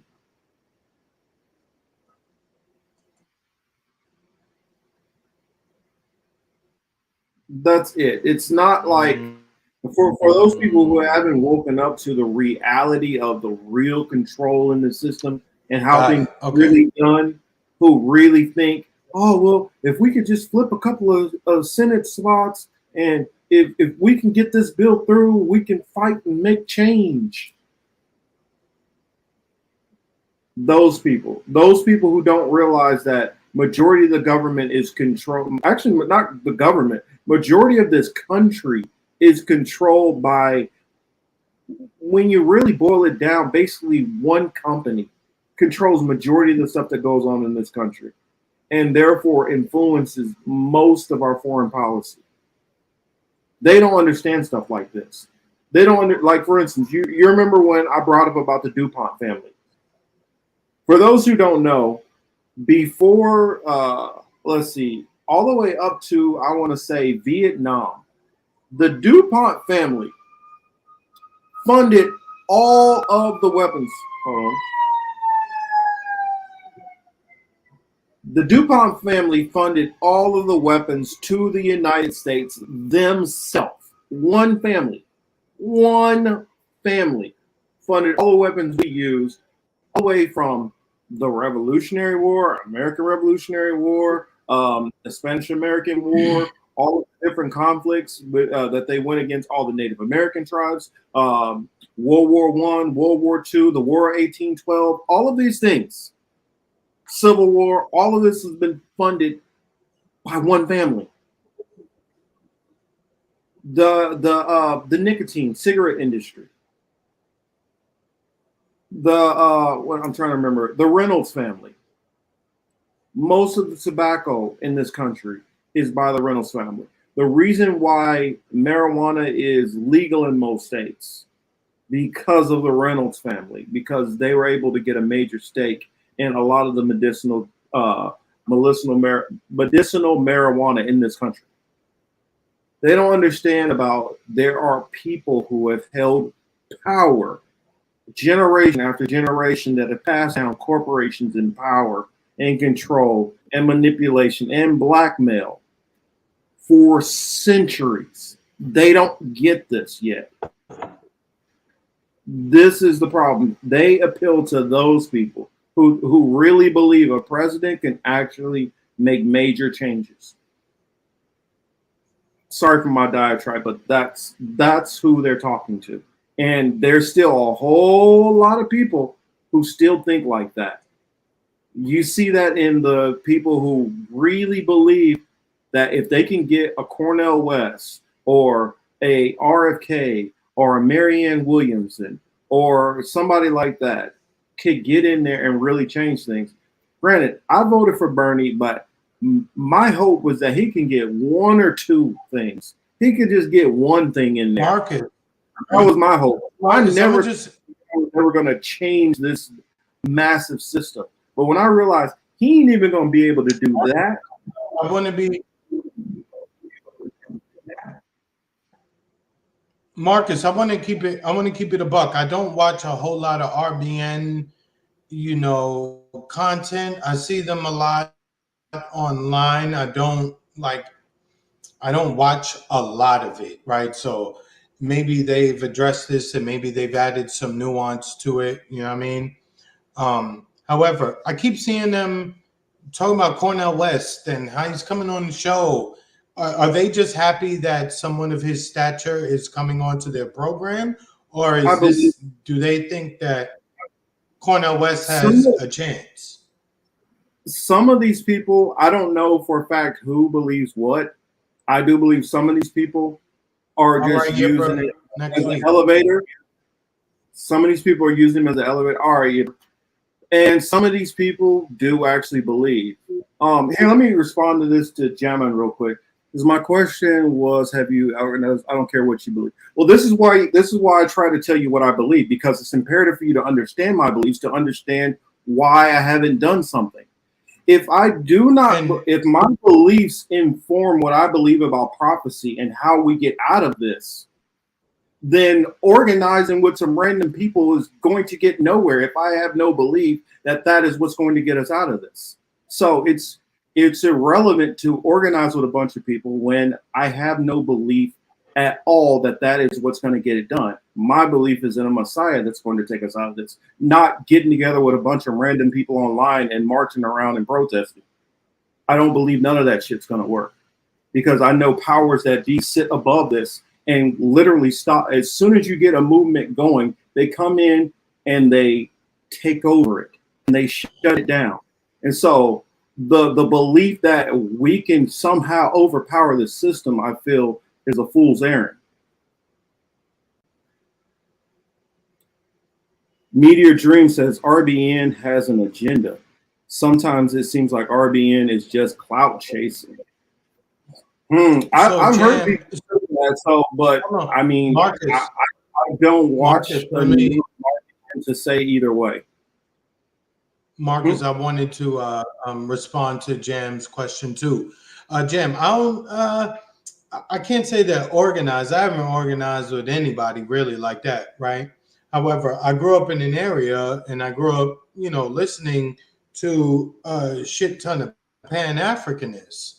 You know what I'm saying? My whole life, I've listened to that type of content. I've listened to them speak. I've read their books and all this other shit. You know what I mean? As a kid, rite of passage in my household, you had to do certain things. You had to read certain books. You had to listen to certain speeches, et cetera, et cetera. And that was, that was how you got to go outside. If you didn't show that you read or that you understood what you read, then you couldn't go outside and play with your friends. You couldn't go ride your bike, shit like that. So I'm very familiar with Pan-Africanists. However, the point, I used to think that, we're all black and da-da-da, and why we just can't get along and da-da-da. Then there's certain things you learn and you realize there is deeper meaning to all skin folk. It's a much deeper meaning to that than what one might think. So as far as the Pan-Africanist movement or viewpoint or ideology, clearly I'm not shitting on it. I'm not throwing stones on it and saying, ah. However, it's not all brotherly love as much as we would like to think. And there's reasons for that go back very far. You know what I mean? Mm-hmm. But go ahead, Marcus. Well, I would add on also, this is one thing, being in the so-called conscious community. I know who some of these people are behind the scenes. Many of these people are about a bag, plain and simple. Right, and we agree, Jim. You can try to you can try to organize all you want, but if you got this group of people, because here's the thing, the $1.6 trillion, which is in the black community, you got a big chunk of black people who don't give a shit about nothing, who only care about them and themselves. How do you get that person in? You got these other people who are just about chasing the bag. How do you get these people in? You got these people who are like, I'm not clicking up with none of the, I'm FBA. I'm only foundational Black American. I only care about that. So screw you. I'm not going to deal with you. Then you have the people who are like, hey, well, and here's something which you have. I heard somebody say it about like Afro-Latinos. A lot of times when Afro-Latinos try to do and try to organize with FBA, they say, you don't have the same struggle as me, so I don't want nothing to do with you. You don't know what it's like to be a Black American. We don't need you tagging on. When you have literally the whole Black diaspora and Black community literally split into like 150 different subgroups, And most of the people at the heads of these subgroups are only about getting the bag. How do you try to fight a system? Now we're talking about $1.6 trillion, which is split in so many different ways. And pretty much only maybe at most a couple hundred million could be actually funneled into any of these organizations. And you're dealing with just America alone, a country that literally has a budget of something like 70 trillion a year. How do you flip that? How do you organize that? How do you get banks? How do you get the land to start school? How do you get any of this stuff? If you can't get any of this stuff organized, and most of these people are not trying to get any of this stuff organized, then all we're doing is walking around talking about hopes and wishes. I know who a lot of these people are, and I know they're full of shit. Tariq Nasheed, full of shit about the bag. Dr. Umar, about the bag. Most of these people ain't doing shit and ain't going to do shit.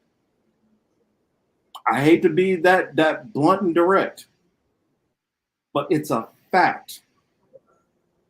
These people can't organize nothing but getting people to a rally, have a couple cookouts, and probably spread some information at most. But as long as you have this group over here saying, nah, what we need to do is we need to band around Kemet. And the other people are like, man, bump that Kemet. So I'm not trying to hear your Kemet nonsense. Then you got these other people like, nah, we need to go back to our African spirituality before this and this and this.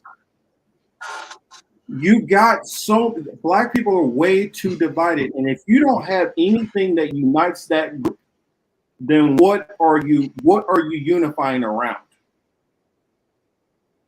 How do you unify that? That's what I'm trying to get to you. And then you say, well, beliefs don't matter. If you're talking to a Muslim, for instance, I know you don't understand my beliefs at all. If you're talking to a Muslim and their faith is based on the Quran and on prophecies from Muhammad, that's where everything starts at. You can't throw that out and ignore somebody's belief system. If my belief system as a Hebrew Israelite is based on biblical prophecies, which say you are not going to organize yourself out of any of this stuff, then how do you just overstep that? You can't overstep people's beliefs. That's what I'm trying to explain. You can't just be like, well, I don't care what you believe. You have to understand what a person believes to understand what you could build with them.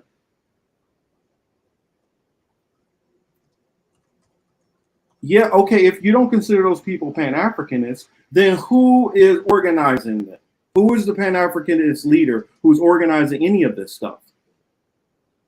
If you don't have that, then what organization do you have? That's my point is there is no organization, there is no leadership, there is no together. You don't want to disrespect. And I get that you're not trying to disrespect my faith, but what I'm trying to tell you is the way this world is. Let me say this real quick, Chris. We got thick skin, so it's not so much. It's not taking in disrespect. It's not. But what I'm trying to say is the way I understand biblical prophecy, everything that is happening exactly the way it's supposed to happen. Now, I don't believe we're too much further from things getting to where they need to go and things getting to a point where we'll be better off. But it's a certain amount of things which I've been saying on this channel. I mean, you can ask anybody. I've been talking about this Russia and China stuff for years, well before any of this even stuff started kicking off. I've been talking about how you're going to see more and more famines and plagues and all of this stuff. I've been talking about it. And all of the stuff that I've been talking about has been playing out. Now, if other people think that there's some way where they can build a school and do this and do that and try to insulate themselves in the meantime, in between time, cool. Do what you do. But organizing ourselves out of this system of white supremacy, Nah, that's not going to happen by us just doing it on our own, and especially it's not going to happen by doing it by excluding faith. That's the whole point of having a Messiah, because somebody got to take us out of this. There's no, you gotta remember also in America, our numbers are literally dwindling in America. Dwindling. And then if you say, well, let's not even worry about America. Okay, the whole Western world is still controlled and keeps us down in all of those areas. So how do you fight against that? Well, some people say, well, go back to the African continent. Okay, well, who's bullying around the African continent? Western Europe. No matter how you slice it, or to try to go here, to try to go there, because of 500 to 600 years of colonialism and imperialism, they have built up a system where they've already looking at all the exits, all the windows. Anything anybody be trying to do right now is only reacting to the factors that have already been put into place. And when you're playing catch-up game with somebody who's already anticipated what your next move is going to be, I mean, I don't know what I can give, but that's just what is how I see it. What is APSPBAP? I don't know what that means, Jam. If you could, Jam, if you could tell me what that acronym means, I appreciate it, because I never heard that before. I mean, there's room for faith. I mean, BAT. But like I tell you, if you're dealing with a Hebrew Israelites, for one, ain't clicking up with nobody that they don't believe is a Hebrew Israelite. So they're not going to click up with all Africans. And you literally have millions of Hebrew Israelites. They're never going to do that. Everything they do is going to be based off of their faith first and foremost. And then also, Hebrew Israelites don't only believe that Black people are Hebrew Israelites. Oh, okay. So therefore, the Pan-African group, when we start talking about solidarity with our Native and Latino, then that becomes an issue, because then you got a lot of people within the Black Alliance that are only messing with Black people, that don't want to deal with nobody who's not Black. So that's what I'm saying. When like plenty of them, they're like, man, I ain't with all that BIPOC stuff. Well, I am. So how do I balance that off if I'm saying I don't want to mess with some of these people over here because I can't trust them, and you're saying I ain't trying to mess with none of them natives over there, or none of them, Dominicans or Mexicans, because they ain't our people. You see what I'm saying? There's some foundational issues that we have to be able to come together on. And I look at it like this. The only way Black people as a whole, even if you take faith out of it, let's take faith out of it for a moment. The only way Black people as a whole are going to be able to even fight against this system in any kind of way is you're going to have an alliance with somebody outside of the Black community, period. And I think it makes more sense to make solidarity with the people that are going through what we're going through, where we're going through it at, first and foremost. And then also some cleaning up within our own house. Okay, I don't know. Message me and we can talk more, and I can see where we can try to meet in the middle on stuff. I'm not against meeting. I'm not against trying to organize a workout thing. I'm not even against allies from outside of the BIPOC community if they're truly allies. You got to vet everybody. I'm not Cornel West and calling every damn body I talk to my brother and my sister. That's all I'm saying. But yeah, Chris, whenever you're ready, sir. Oh, okay, got you. Yeah, we are youth of a nation. Yeah. You remember that song? Oh, I know. I was driving the truck. But the dude I was in the truck with, he liked that radio station. That's how I learned like Linkin Park and all them Chris, other people. But do you forget that I used to play in an alternative rock band? Oh shit, that's right. Yeah, yeah. See, me, it was just because the matter of like we was in the truck and he had the radio station at the time. You know what I'm saying? I still remember like playing I'm about to because I played that song a couple of times and that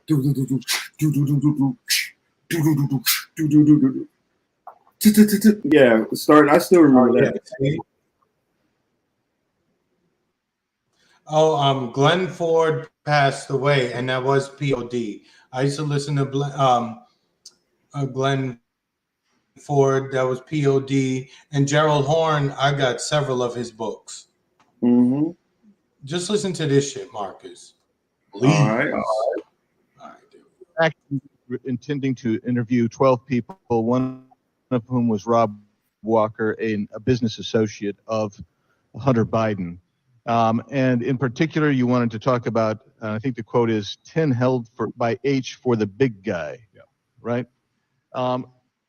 So who did you infer that the big guy may be?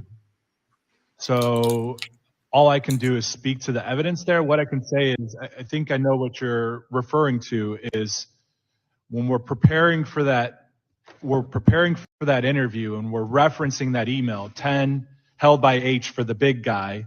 And from what I understand that to be his dad, President Biden. Okay. So I'm sorry, I just want to ask Mr. Shapley a similar question because the AUSA Wolf interjected, and I'm reading from your transcript now, and said she did not want to ask about the big guy and stated she did not want to ask questions about dad, quote in quotes. Who did you take dad to be when she refers to dad? The father of the subject is President Biden. President Biden. And so even by her response, she's inferring that Joe Biden may be involved in Hunter Biden's transactions. And then you get to the FBI agent and you give some detail about his Mr. Shapley, you give some detail about what he is saying and the transcript, if you will, of his interview. And in particular, the FBI agent asks Mr. Walker, so you definitely got the feeling that that was orchestrated by Hunter Biden to have like an appearance by his dad at that meeting just to kind of bolster your chances of making a deal work out? Walker answered, sure. The FBI agent continued, anytime he was in the office, or did you hear Hunter Biden say that he was setting up a meeting with his dad with them while dad was still in office? Walker answered, yes. That's the quote. Is what did you infer and then you said the FBI agent inexplicably ceases that line of questioning.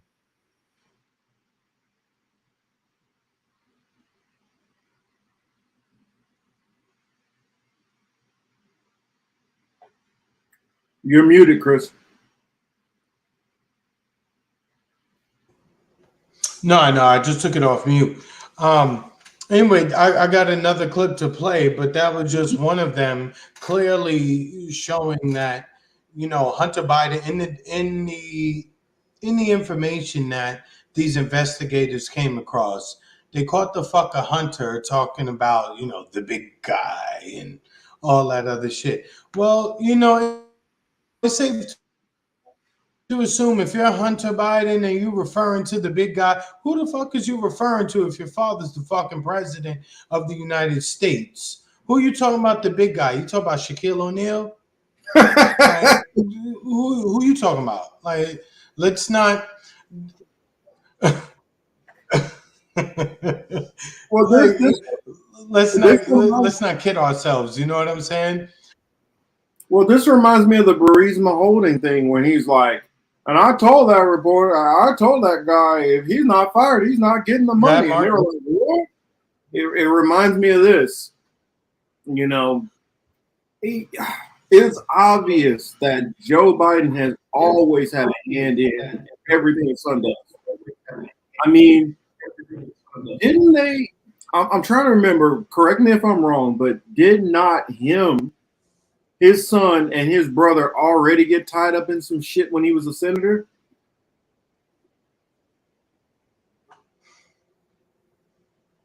Exactly. That would be. So why are we So gonna you- sit there and pretend?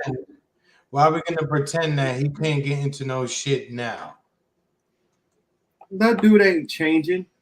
If You he been understand what I'm covered saying? for And I got one more clip. oh, okay. If they're covering for your son with a drug problem, you think that he just stopped covering for him now? No, I'm just saying. I got one more clip.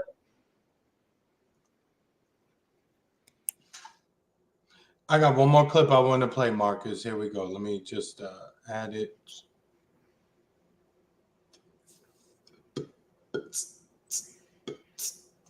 I'm getting it. Just keep going. And I'm thinking, hey, anybody let me know. I see Chris H is asking something. Anybody who got any questions, if y'all want to ever come on to the show, let me know. I've seen other people leave the link open to let people come on and chit chat, and I'm down to try that out. Anybody who's interested, just let me know, and I'll put a link in the chat.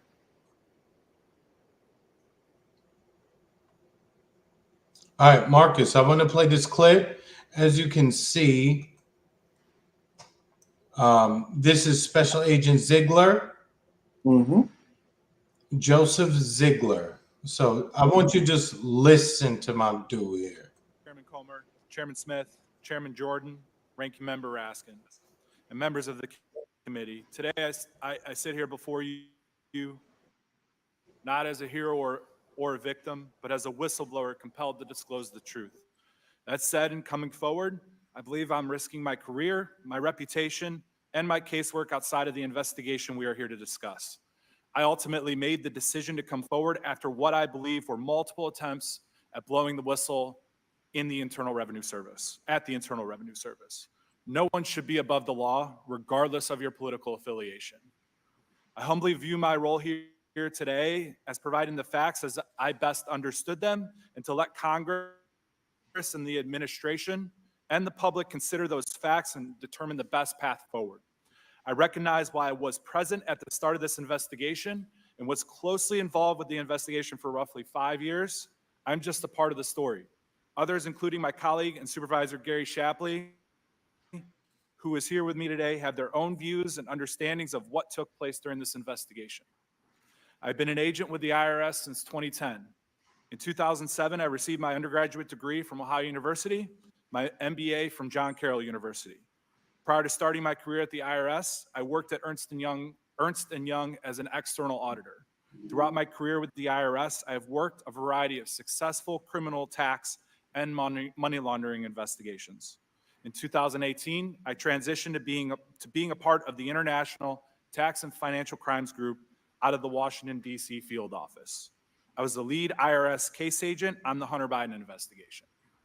I've recently discovered that people are saying that I must be more credible because I'm a Democrat who happens to be married to a man. I'm no more credible than this man sitting next to me due to my sexual orientation or my political beliefs. The truth is, my credibility comes today from my job experience with the IRS and my intimate knowledge of the agency's standard and procedures. I was raised and have always strived to do what is right.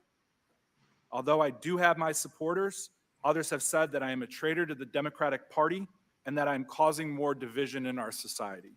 I implore you to consider that if you were in my position with the facts as I have stated them, ask yourself if you would be doing the exact same thing. I hope that I am an example to other LGBTQ people out there who are questioning doing the right thing at the potential cost of themselves and others. We should always do the right thing, no matter how painful the process might be. I kind of equate this to experience and feelings I encountered when coming out. It was honestly one of the hardest things I ever had to go through. I contemplated scenarios that would have been highly regrettable, but I did what is right, and I'm sitting here in front of you today. I would first like to take a minute to thank some people for their unfettered help and support. First off, God, for giving me the strength and courage to get through this process. My husband, who has been my rock, has put up with me, my stress, and has had to deal with his personal information being out there.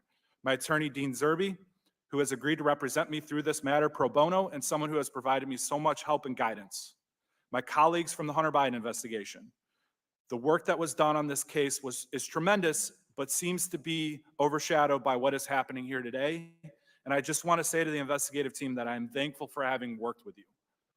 I also want to thank my family and friends back home in Northeast Ohio and Georgia. I don't live in the DC area.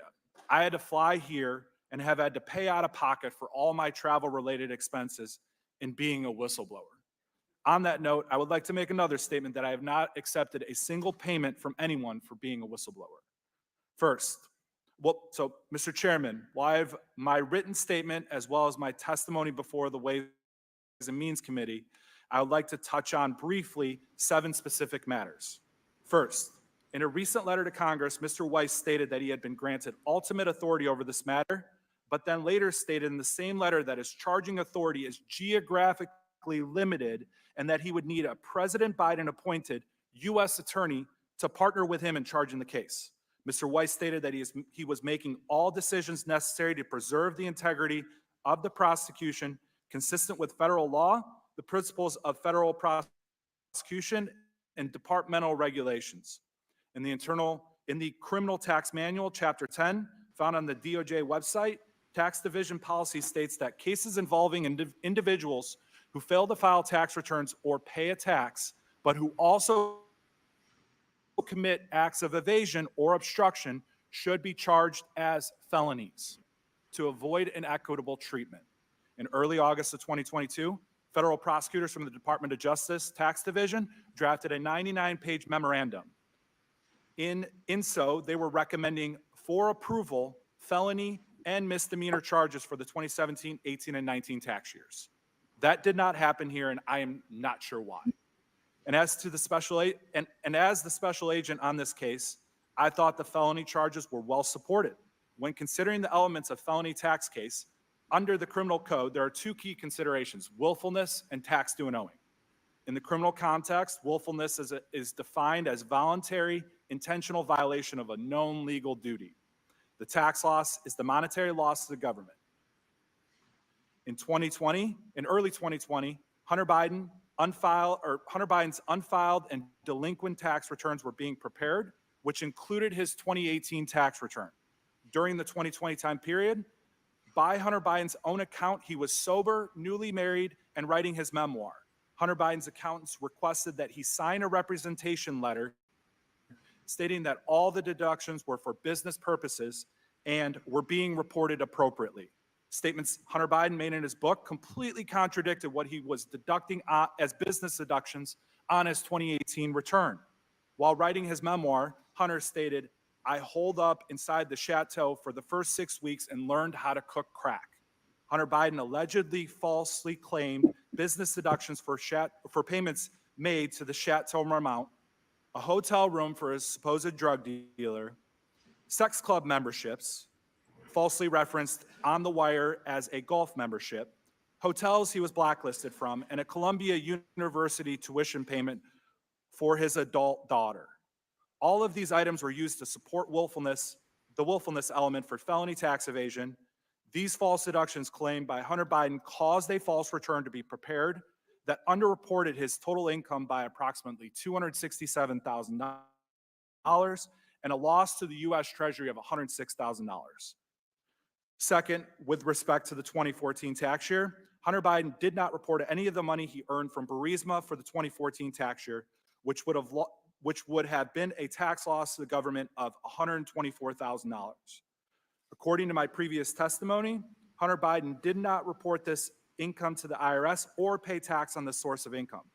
There is nothing that I see in the public documents as to the Department of Justice's action against Hunter Biden that indicate that Hunter Biden will be required to pay tax on this Burisma income from 2014 or amend his 2014 tax return. I would like to note that the plea agreement, when released, may provide a greater understanding. Third, I would like to make clear that the charging document for the District of Delaware, Hunter Biden was charged with failure to timely pay his taxes for 2017 and 18 in excess of $100,000 for each tax year. On Hunter Biden's 2017 and 18 tax returns, Hunter reported taxes owed of approximately $581,000 and $620,000 respectively. This tax amount in 2018 would not have included the alleged additional tax due and owing from the filed false return of $106,000.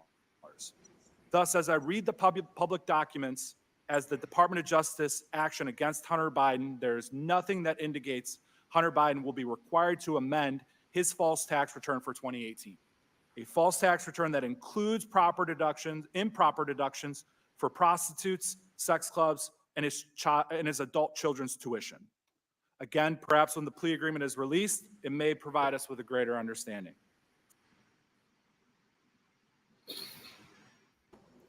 Bro.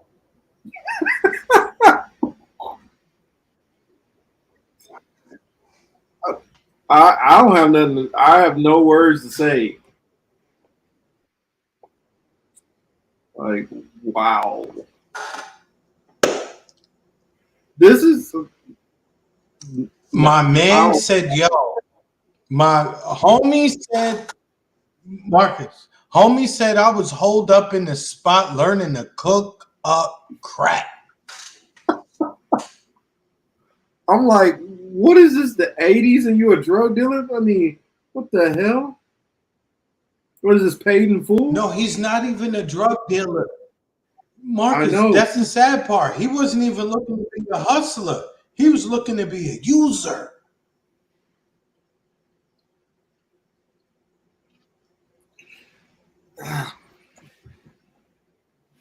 Now, contrast hearing what we heard with the words from his father 30 years ago as it relates to this very same substance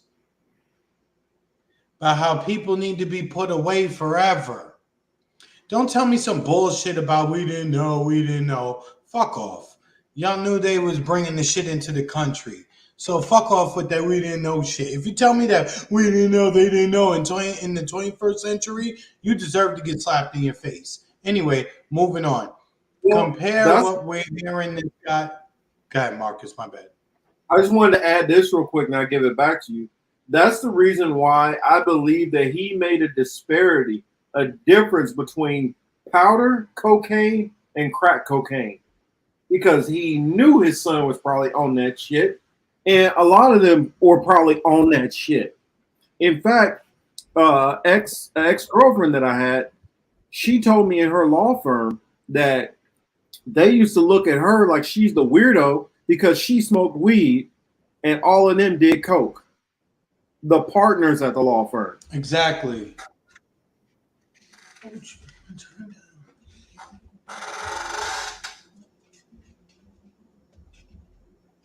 Oh, that's all I had. Yeah. Okay. Yeah. Let me go back to it. Fourth, the decision to bring felony counts against Hunter Biden was agreed to by both prosecutors and investigators. In the fall of 2021, I met with prosecutors assigned to the case, and we all agreed and decided which charges we are going to recommend in the prosecution report, which included felony counts related to 2014 and 18. In March of 2022, the prosecutors requested discovery from the investigative team and presented the case to the DC U.S. Attorney's Office. In later meetings in early August of 2022, the assigned prosecutors, all four attorneys, agreed to recommend felony and misdemeanor charges for the 2017, 18, and 19 tax years, insofar as the Department of Justice Tax Division attorney sent an email about the process of bringing charges to include felony and misdemeanor tax charges, and two assigned prosecutors, all four attorneys, agreed to recommend felony and misdemeanor charges for the 2017, 18, and 19 tax years, insofar as 2022, the assigned prosecutors, all four attorneys, agreed to recommend felony and misdemeanor charges for the 2017, 18, and 19 tax years, insofar as the Department of Justice Tax Division attorney sent an email about the process of bringing charges to include felony and misdemeanor tax charges in two separate districts, Delaware and Los Angeles. Less than a month later, Gary Shapley and I met with Mr. Weiss. He stated that he agreed with us regarding the 2014 and 2015 tax year misdemeanor and felony charges, but that this could somehow affect the later year misdemeanor and felony charges that he conveyed were stronger. Despite these facts, the plea deal that is being discussed occurred. To this day, I do not have a reason why that occurred. From my perspective, this might not have been problematic had the investigation been handled in the ordinary course. Fifth, as I had previously testified and is contained in my written testimony, I have outlined for you some instances in which assigned prosecutors did not appear to follow the normal investigative process, slow walk the investigation, and put in place unnecessary approvals and roadblocks from effectively and efficiently investigating the case. A number of times we were not able to follow the facts. I'm happy to respond to questions concerning these instances. Sixth, I will also note that while the impression has been conveyed by the U.S. Attorney in Delaware that he has similar powers to that of a special counsel in this case. Marcus, I just want to note a little bit of inconsistency of people, right? It's Assange, WikiLeaks, Assange. There's mad other whistleblowers out here who are saying things, and I don't see them hyping this shit up in the way, and I understand that one dude is currently imprisoned and that it would be nice to get him out of prison.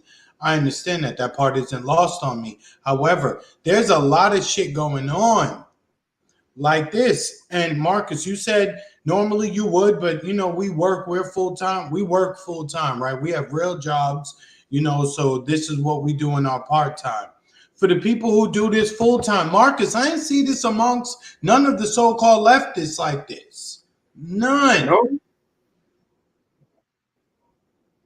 Nope. You didn't see none of this. Come on.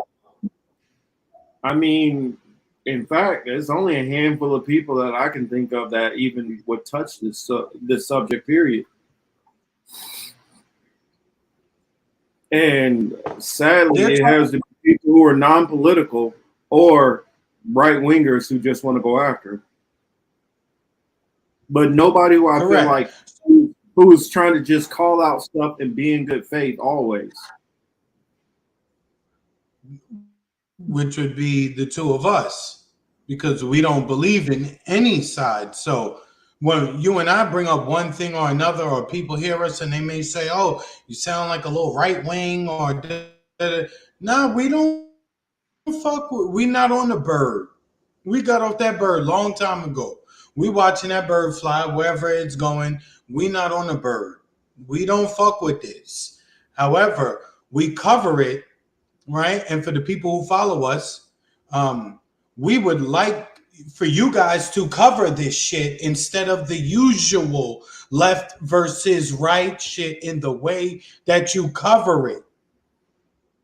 All of the coverage that RFK got, no one even bothered to even bring up any shit about the COVID shit that has been coming out recently that shows that people like you and I from 3 years ago was on point with the shit that we were saying 3 years ago, even though we didn't have the information then and we were just going off our own gut feeling and our own shit. Yeah, we didn't know and we happened to be right. We got lucky, so be it. But something told us that wasn't right from the beginning, and we stayed on that. Well, I don't even think that we got lucky. We just chose to give critical thinking a chance. I mean, a lot of people just go with narratives, and we tend to like, oh, well, let me see what you're saying first and see if it's all matching up. And we don't trust anybody. That's the thing. There's some of y'all who trust different Democratic or leftist people. Some of y'all who trust people on the right.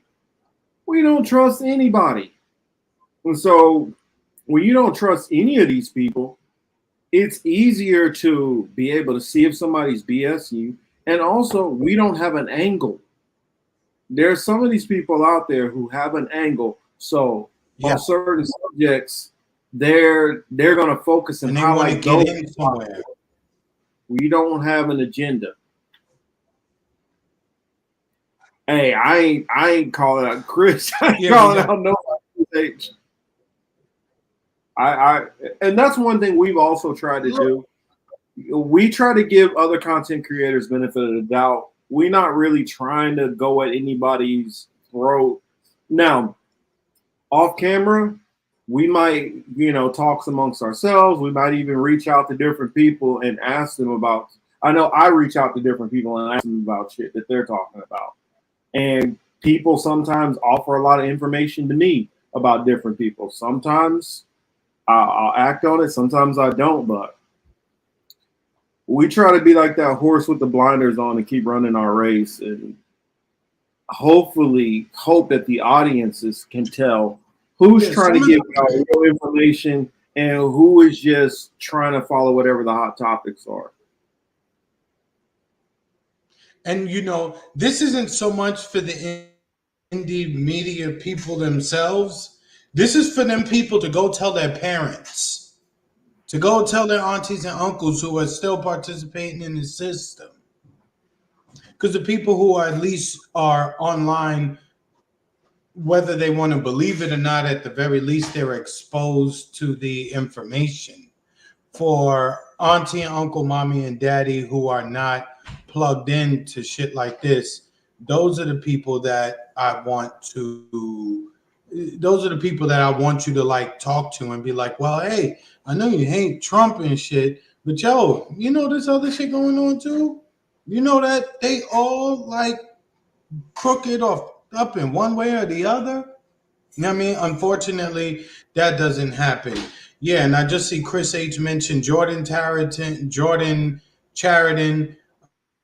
From the Young Turks, the Serfs, the Rational Radio, and Christian Ellis. I know you don't know a lot of these people. I don't know outside of the first two. I don't know. Yeah, well, the first two I recognize. After that, I don't know a lot. Well, the Rational National and Cristo are both Canadians. Okay. But at the end of the day, everybody here, I've watched their channel or watched their channel to a degree, every single one. So I know who all of these people are. I just choose to not go after anybody. Now, besides anybody who I've already been on the record going after. Now, I have been on the record going after Jordan Sheridan. I have been on the record going after TYT, the Rational National. What's the other? Mike Figueredo. I went after plenty of those people. So I will continue, but I don't mind criticizing them because I've already started it. But the rest of the other people, if I haven't already named you and criticized you out public, I'm not gonna bring you up or trash you. Now, I have made criticisms of certain people. Like, for instance, I do like Kim Iverson, but I do think when it comes to race issues, her analysis is not very good.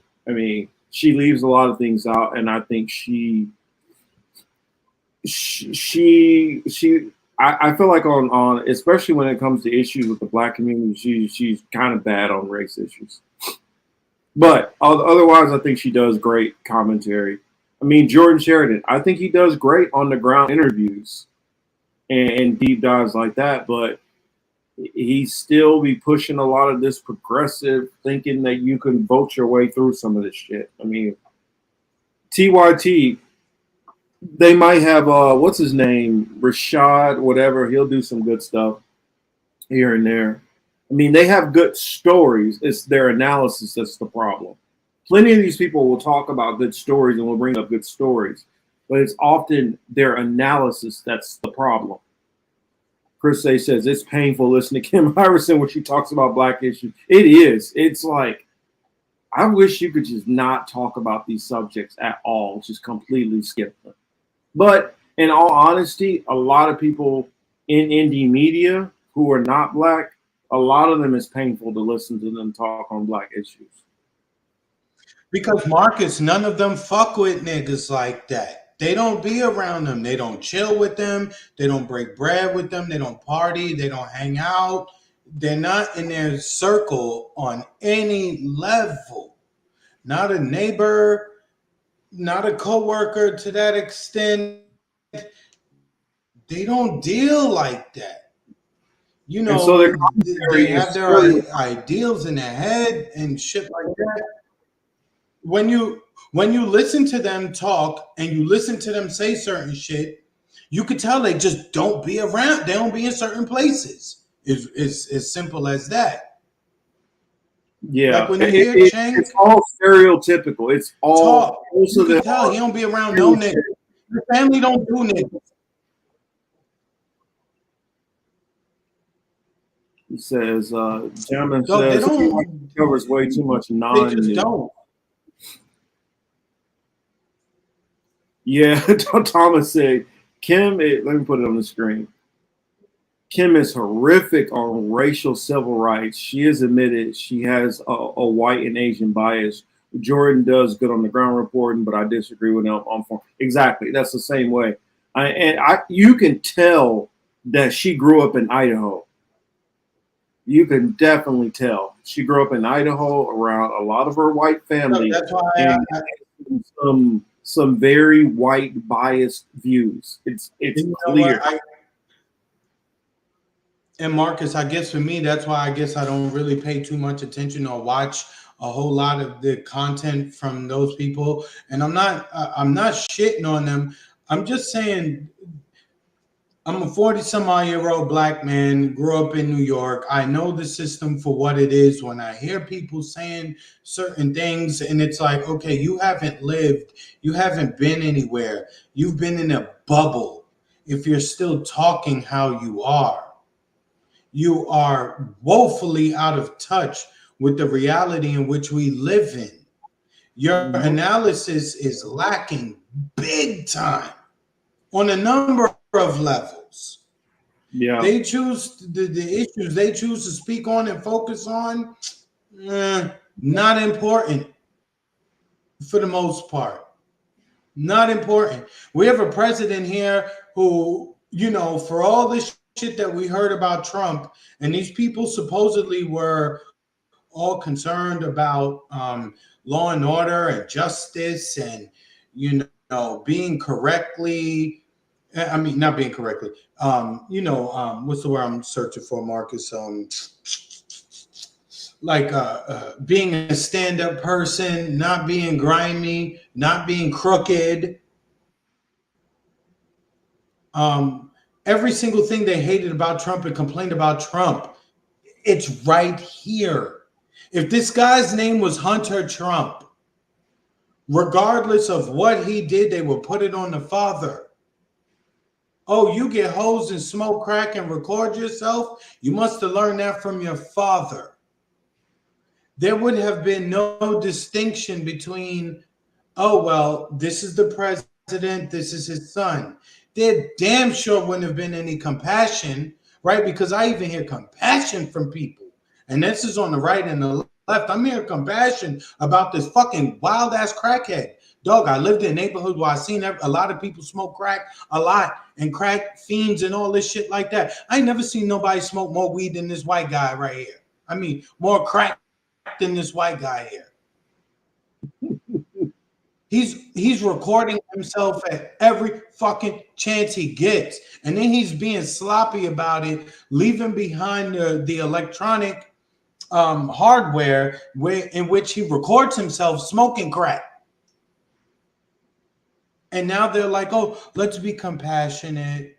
It's really hard to deal with a family member who struggles with addiction.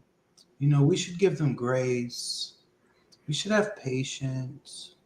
We should care. Motherfucker, you ain't had none of that when it came to other people. You had none of it. Again, I guess maybe because I was affected so much by it personally, neighborhood-wise, all of it. I saw all the effects of this shit. And I heard the words that people said.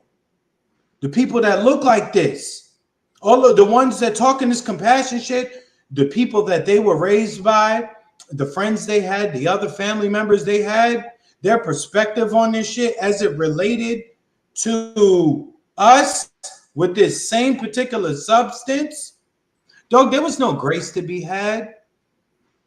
There was no patience to be had. It was, yes, let's vote for the motherfucking president who was a senator who was talking about lock them niggas up. They didn't have none of this.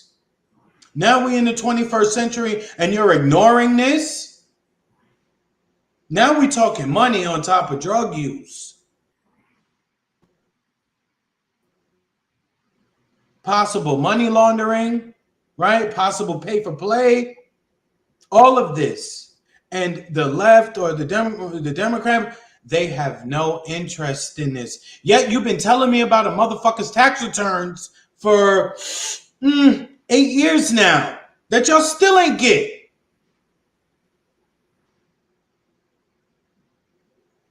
Y'all let the police on us.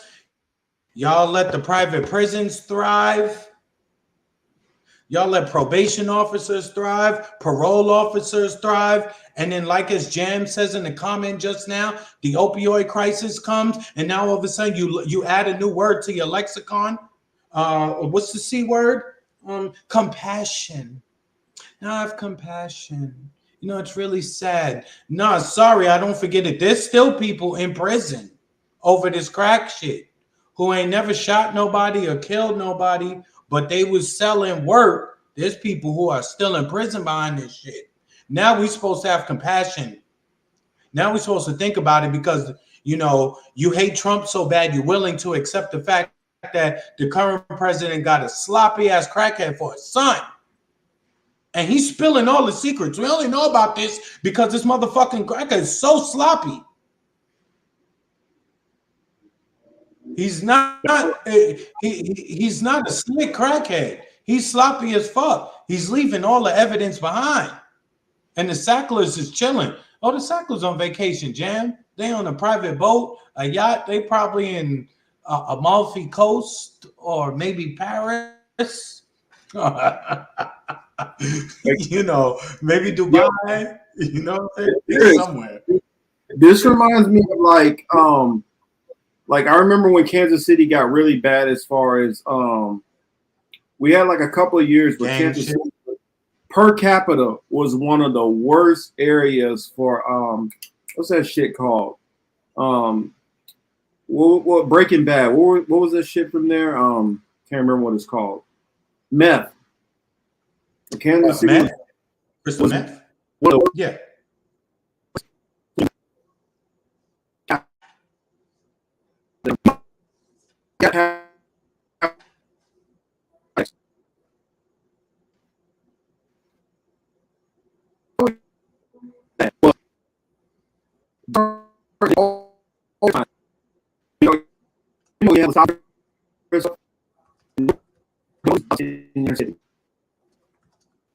And so all the time in the inner city, watching the inner city, worrying about the inner city,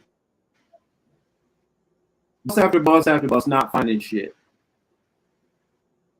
Do you know? And then after years of that, they decide, you know what? Okay, now we can go search somewhere else. So after not finding any meth and over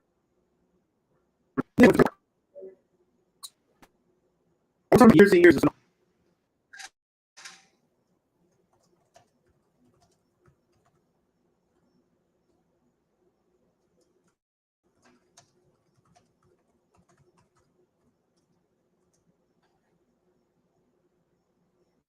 Did he leave me alone?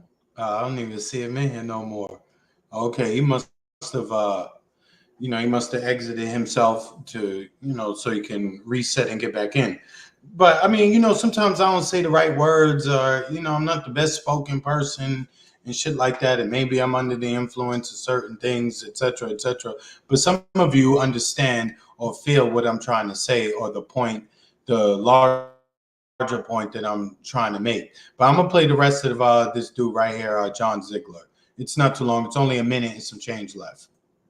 free reign to do as needed. That was not the case. It appeared to me, based on what times we were not able to follow the facts. I'm happy to respond to questions concerning these instances. Sixth, I will also note that while the impression has been conveyed by the U.S. Attorney in Delaware that he has similar powers to that of a special counsel in this case, free reign to do as needed, that was not the case. It appeared to me, based on what I experienced, that the U.S. Attorney in Delaware in our investigation was constantly hamstrung, limited, and marginalized by DOJ officials as well as other U.S. attorneys. I still think that a special counsel is necessary for this investigation to further handle ancillary investigations that are spun off and relate to Hunter Biden, but may not have venue in Delaware.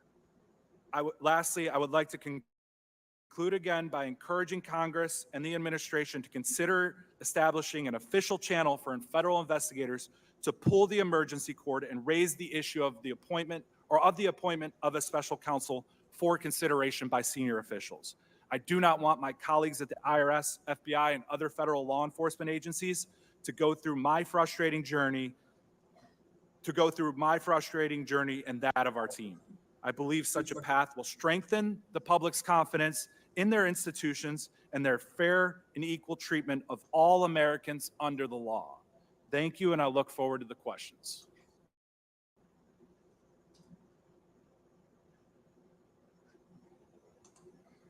And Marcus, that was it. I really just wanted to bring that up so that everybody else who happens to stumble across the stream, should they watch us, if they haven't seen that, they can go and search they can search that themselves and listen to that in the background, maybe while you make breakfast in the morning, or maybe while you make lunch, or on your drive to work, or maybe on your way to the gym or something. But please just check it out. It's him and one other person, one other investigator. If you listen to it, maybe you hear some partisanship. Maybe, Marcus, your phone. Yeah, I got it. Maybe you hear some partisanship, but for the most part, it's not really partisanship. It's two guys who are doing their job, and they're like, yo, bro, we've done this a million times, and now all of a sudden, all this extra shit is happening. It doesn't make sense. It's kind of weird. We understand that the target's name is Biden, who happens to share the same last name as the current president of the United States. So maybe that has something to do with it. And sure enough, agencies, law enforcement agencies, and all the rest of them, in this particular case involving Hunter Biden, they're not moving as they normally do. Common sense tells us, well, it's the president's son. What else do you expect them to do? You know how embarrassing it would be for the president and for the rest of the world to see that. Look, at the end of the day, he's getting money.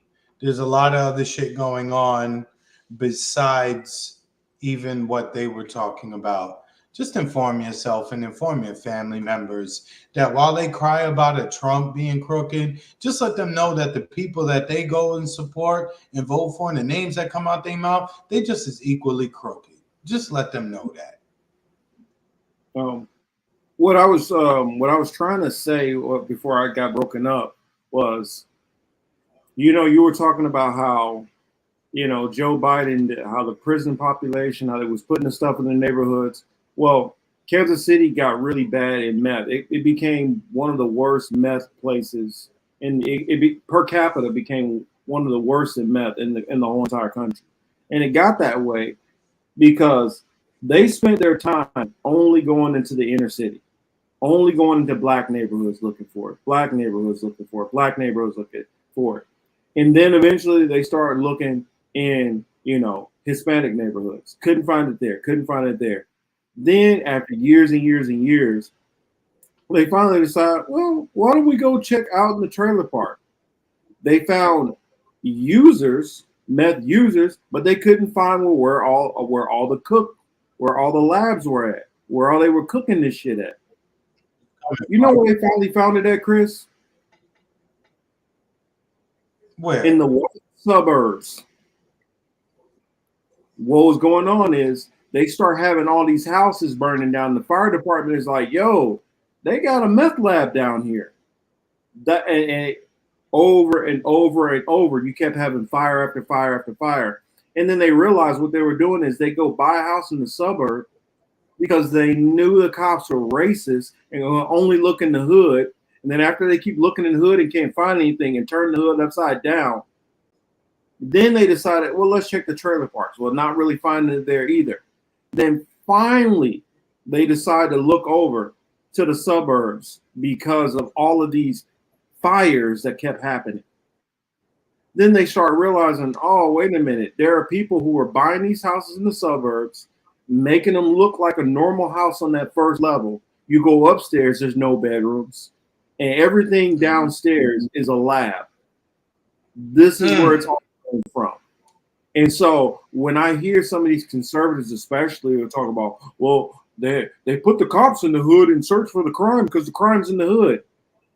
There's crime everywhere, but you don't even try to focus anywhere else to try to find any of this crime. And it kind of bugged me thinking about this Hunter Biden thing because they focus in the hood for crackheads, but they don't focus on how many crackheads are sitting in their own very neighborhood in the suburbs, how many of these wealthy people are cokeheads. But you don't look that direction. You only look our direction. Correct. And so if you only look our direction, we're the ones who are getting locked up more than everybody else. It's not that we're necessarily doing more crime than everybody else, but you're only focusing on us. Mm-hmm. That's it. Remember that? Like, yeah, I'll finish after my last one. And I don't know if you heard about the cop where I think it was in Massachusetts or something. They ended up getting busted writing a whole bunch of extra fake tickets to cover up the fact that they were only stopping black drivers. So when people tell me that there's no kind of systemic stuff going on, that's when I know, I don't know if I could trust this person here, because you are willfully ignoring what the hell is going on because it doesn't fit the narrative that you've been fed. You'll look into all the drug companies and not trust this person or trust that person. But when black people say that things are going on in their community, you just trust the FBI statistics all of a sudden. You don't look into anything. And I'm like, why come you guys can't give us that same energy you do on everything else, whether it's COVID, whether it's 9/11, whether it's all this other shit. Y'all will be skeptical of everything else, Pizzagate, all this other shit. But no, whatever's going on in the hood is exactly the narrative that the TV is telling us. Yes. That we're going to begin as we end. You know what I'm saying? They see conspiracies everywhere except for the black community. Yep. Well, that said, we appreciate everybody. We haven't done one of these in a minute. But next week I want to open it up and I want to have some of y'all actually come on. Even if y'all want to keep the camera off and don't want to show your face, on the live stream, I know some people get nerves a little bit, but yes, country built on contradiction. Exactly, Gridlock. But I want to be able to talk to y'all, get y'all more involved in the conversation. All I'll ask for is when you're in the back room, click on your camera so we can see you, wave at us, say what's up. You can click your camera back off and then, come on the show. But want to have more of these conversations. But that said, we appreciate all of y'all. Much love. Glad to be back. Anything you want to say on the way out, Chris? No, we to the people who watch us and share clips, whatever, hit like buttons and all that. We genuinely thank you. We appreciate it. We like to fuck with y'all. Pause, but we really enjoy you guys and we thank you. You know what I mean? And we really appreciate you sticking with us. You know what I mean? Definitely. In fact, I think you talk about people sharing. I know a lot of times. I know Miguel. It's plenty out there who share, and we appreciate when y'all do it. it means the world to us that, you know, y'all believe in what we're talking about, enjoy the conversation, and y'all want to get more people involved. That said, oh yeah, more than likely tomorrow I am probably going to go out there and do some street interviews. Still trying to decide if I'm going to do them live or if I'm just going to record the interviews and upload them. But yeah, look out for that on Then Thinking with Young Morpheus tomorrow. And for those who are not checking out my TikTok, please come on over to my TikTok. Also, if it's anything that you guys see that y'all want me to do a little quick rant on, a little short video, whether that's on TikTok or whether y'all want me to upload that on this channel or the other channel, just shoot it to me, tag me. You know, if we're on Twitter, tag me so I'll come over and check it out. Appreciate y'all. Much love. I see Pacheco Rome.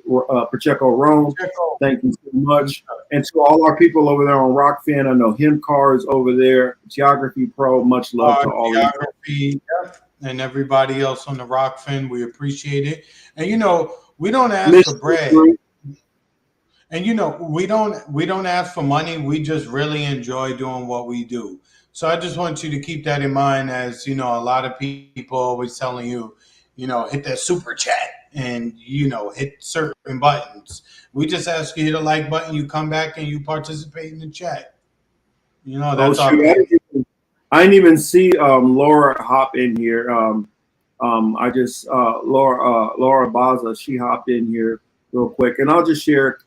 Like, issues should be the priority, especially if we're our Christian country, as we claim. Exactly. I wanted to just share one of hers. I know I've been having problems with my internet, and it was kicking me out, but I appreciate it and thank you also. And that's it tonight. Signing off. Y'all have a good one. Make sure y'all do something nice for somebody y'all care about. Facts. All right.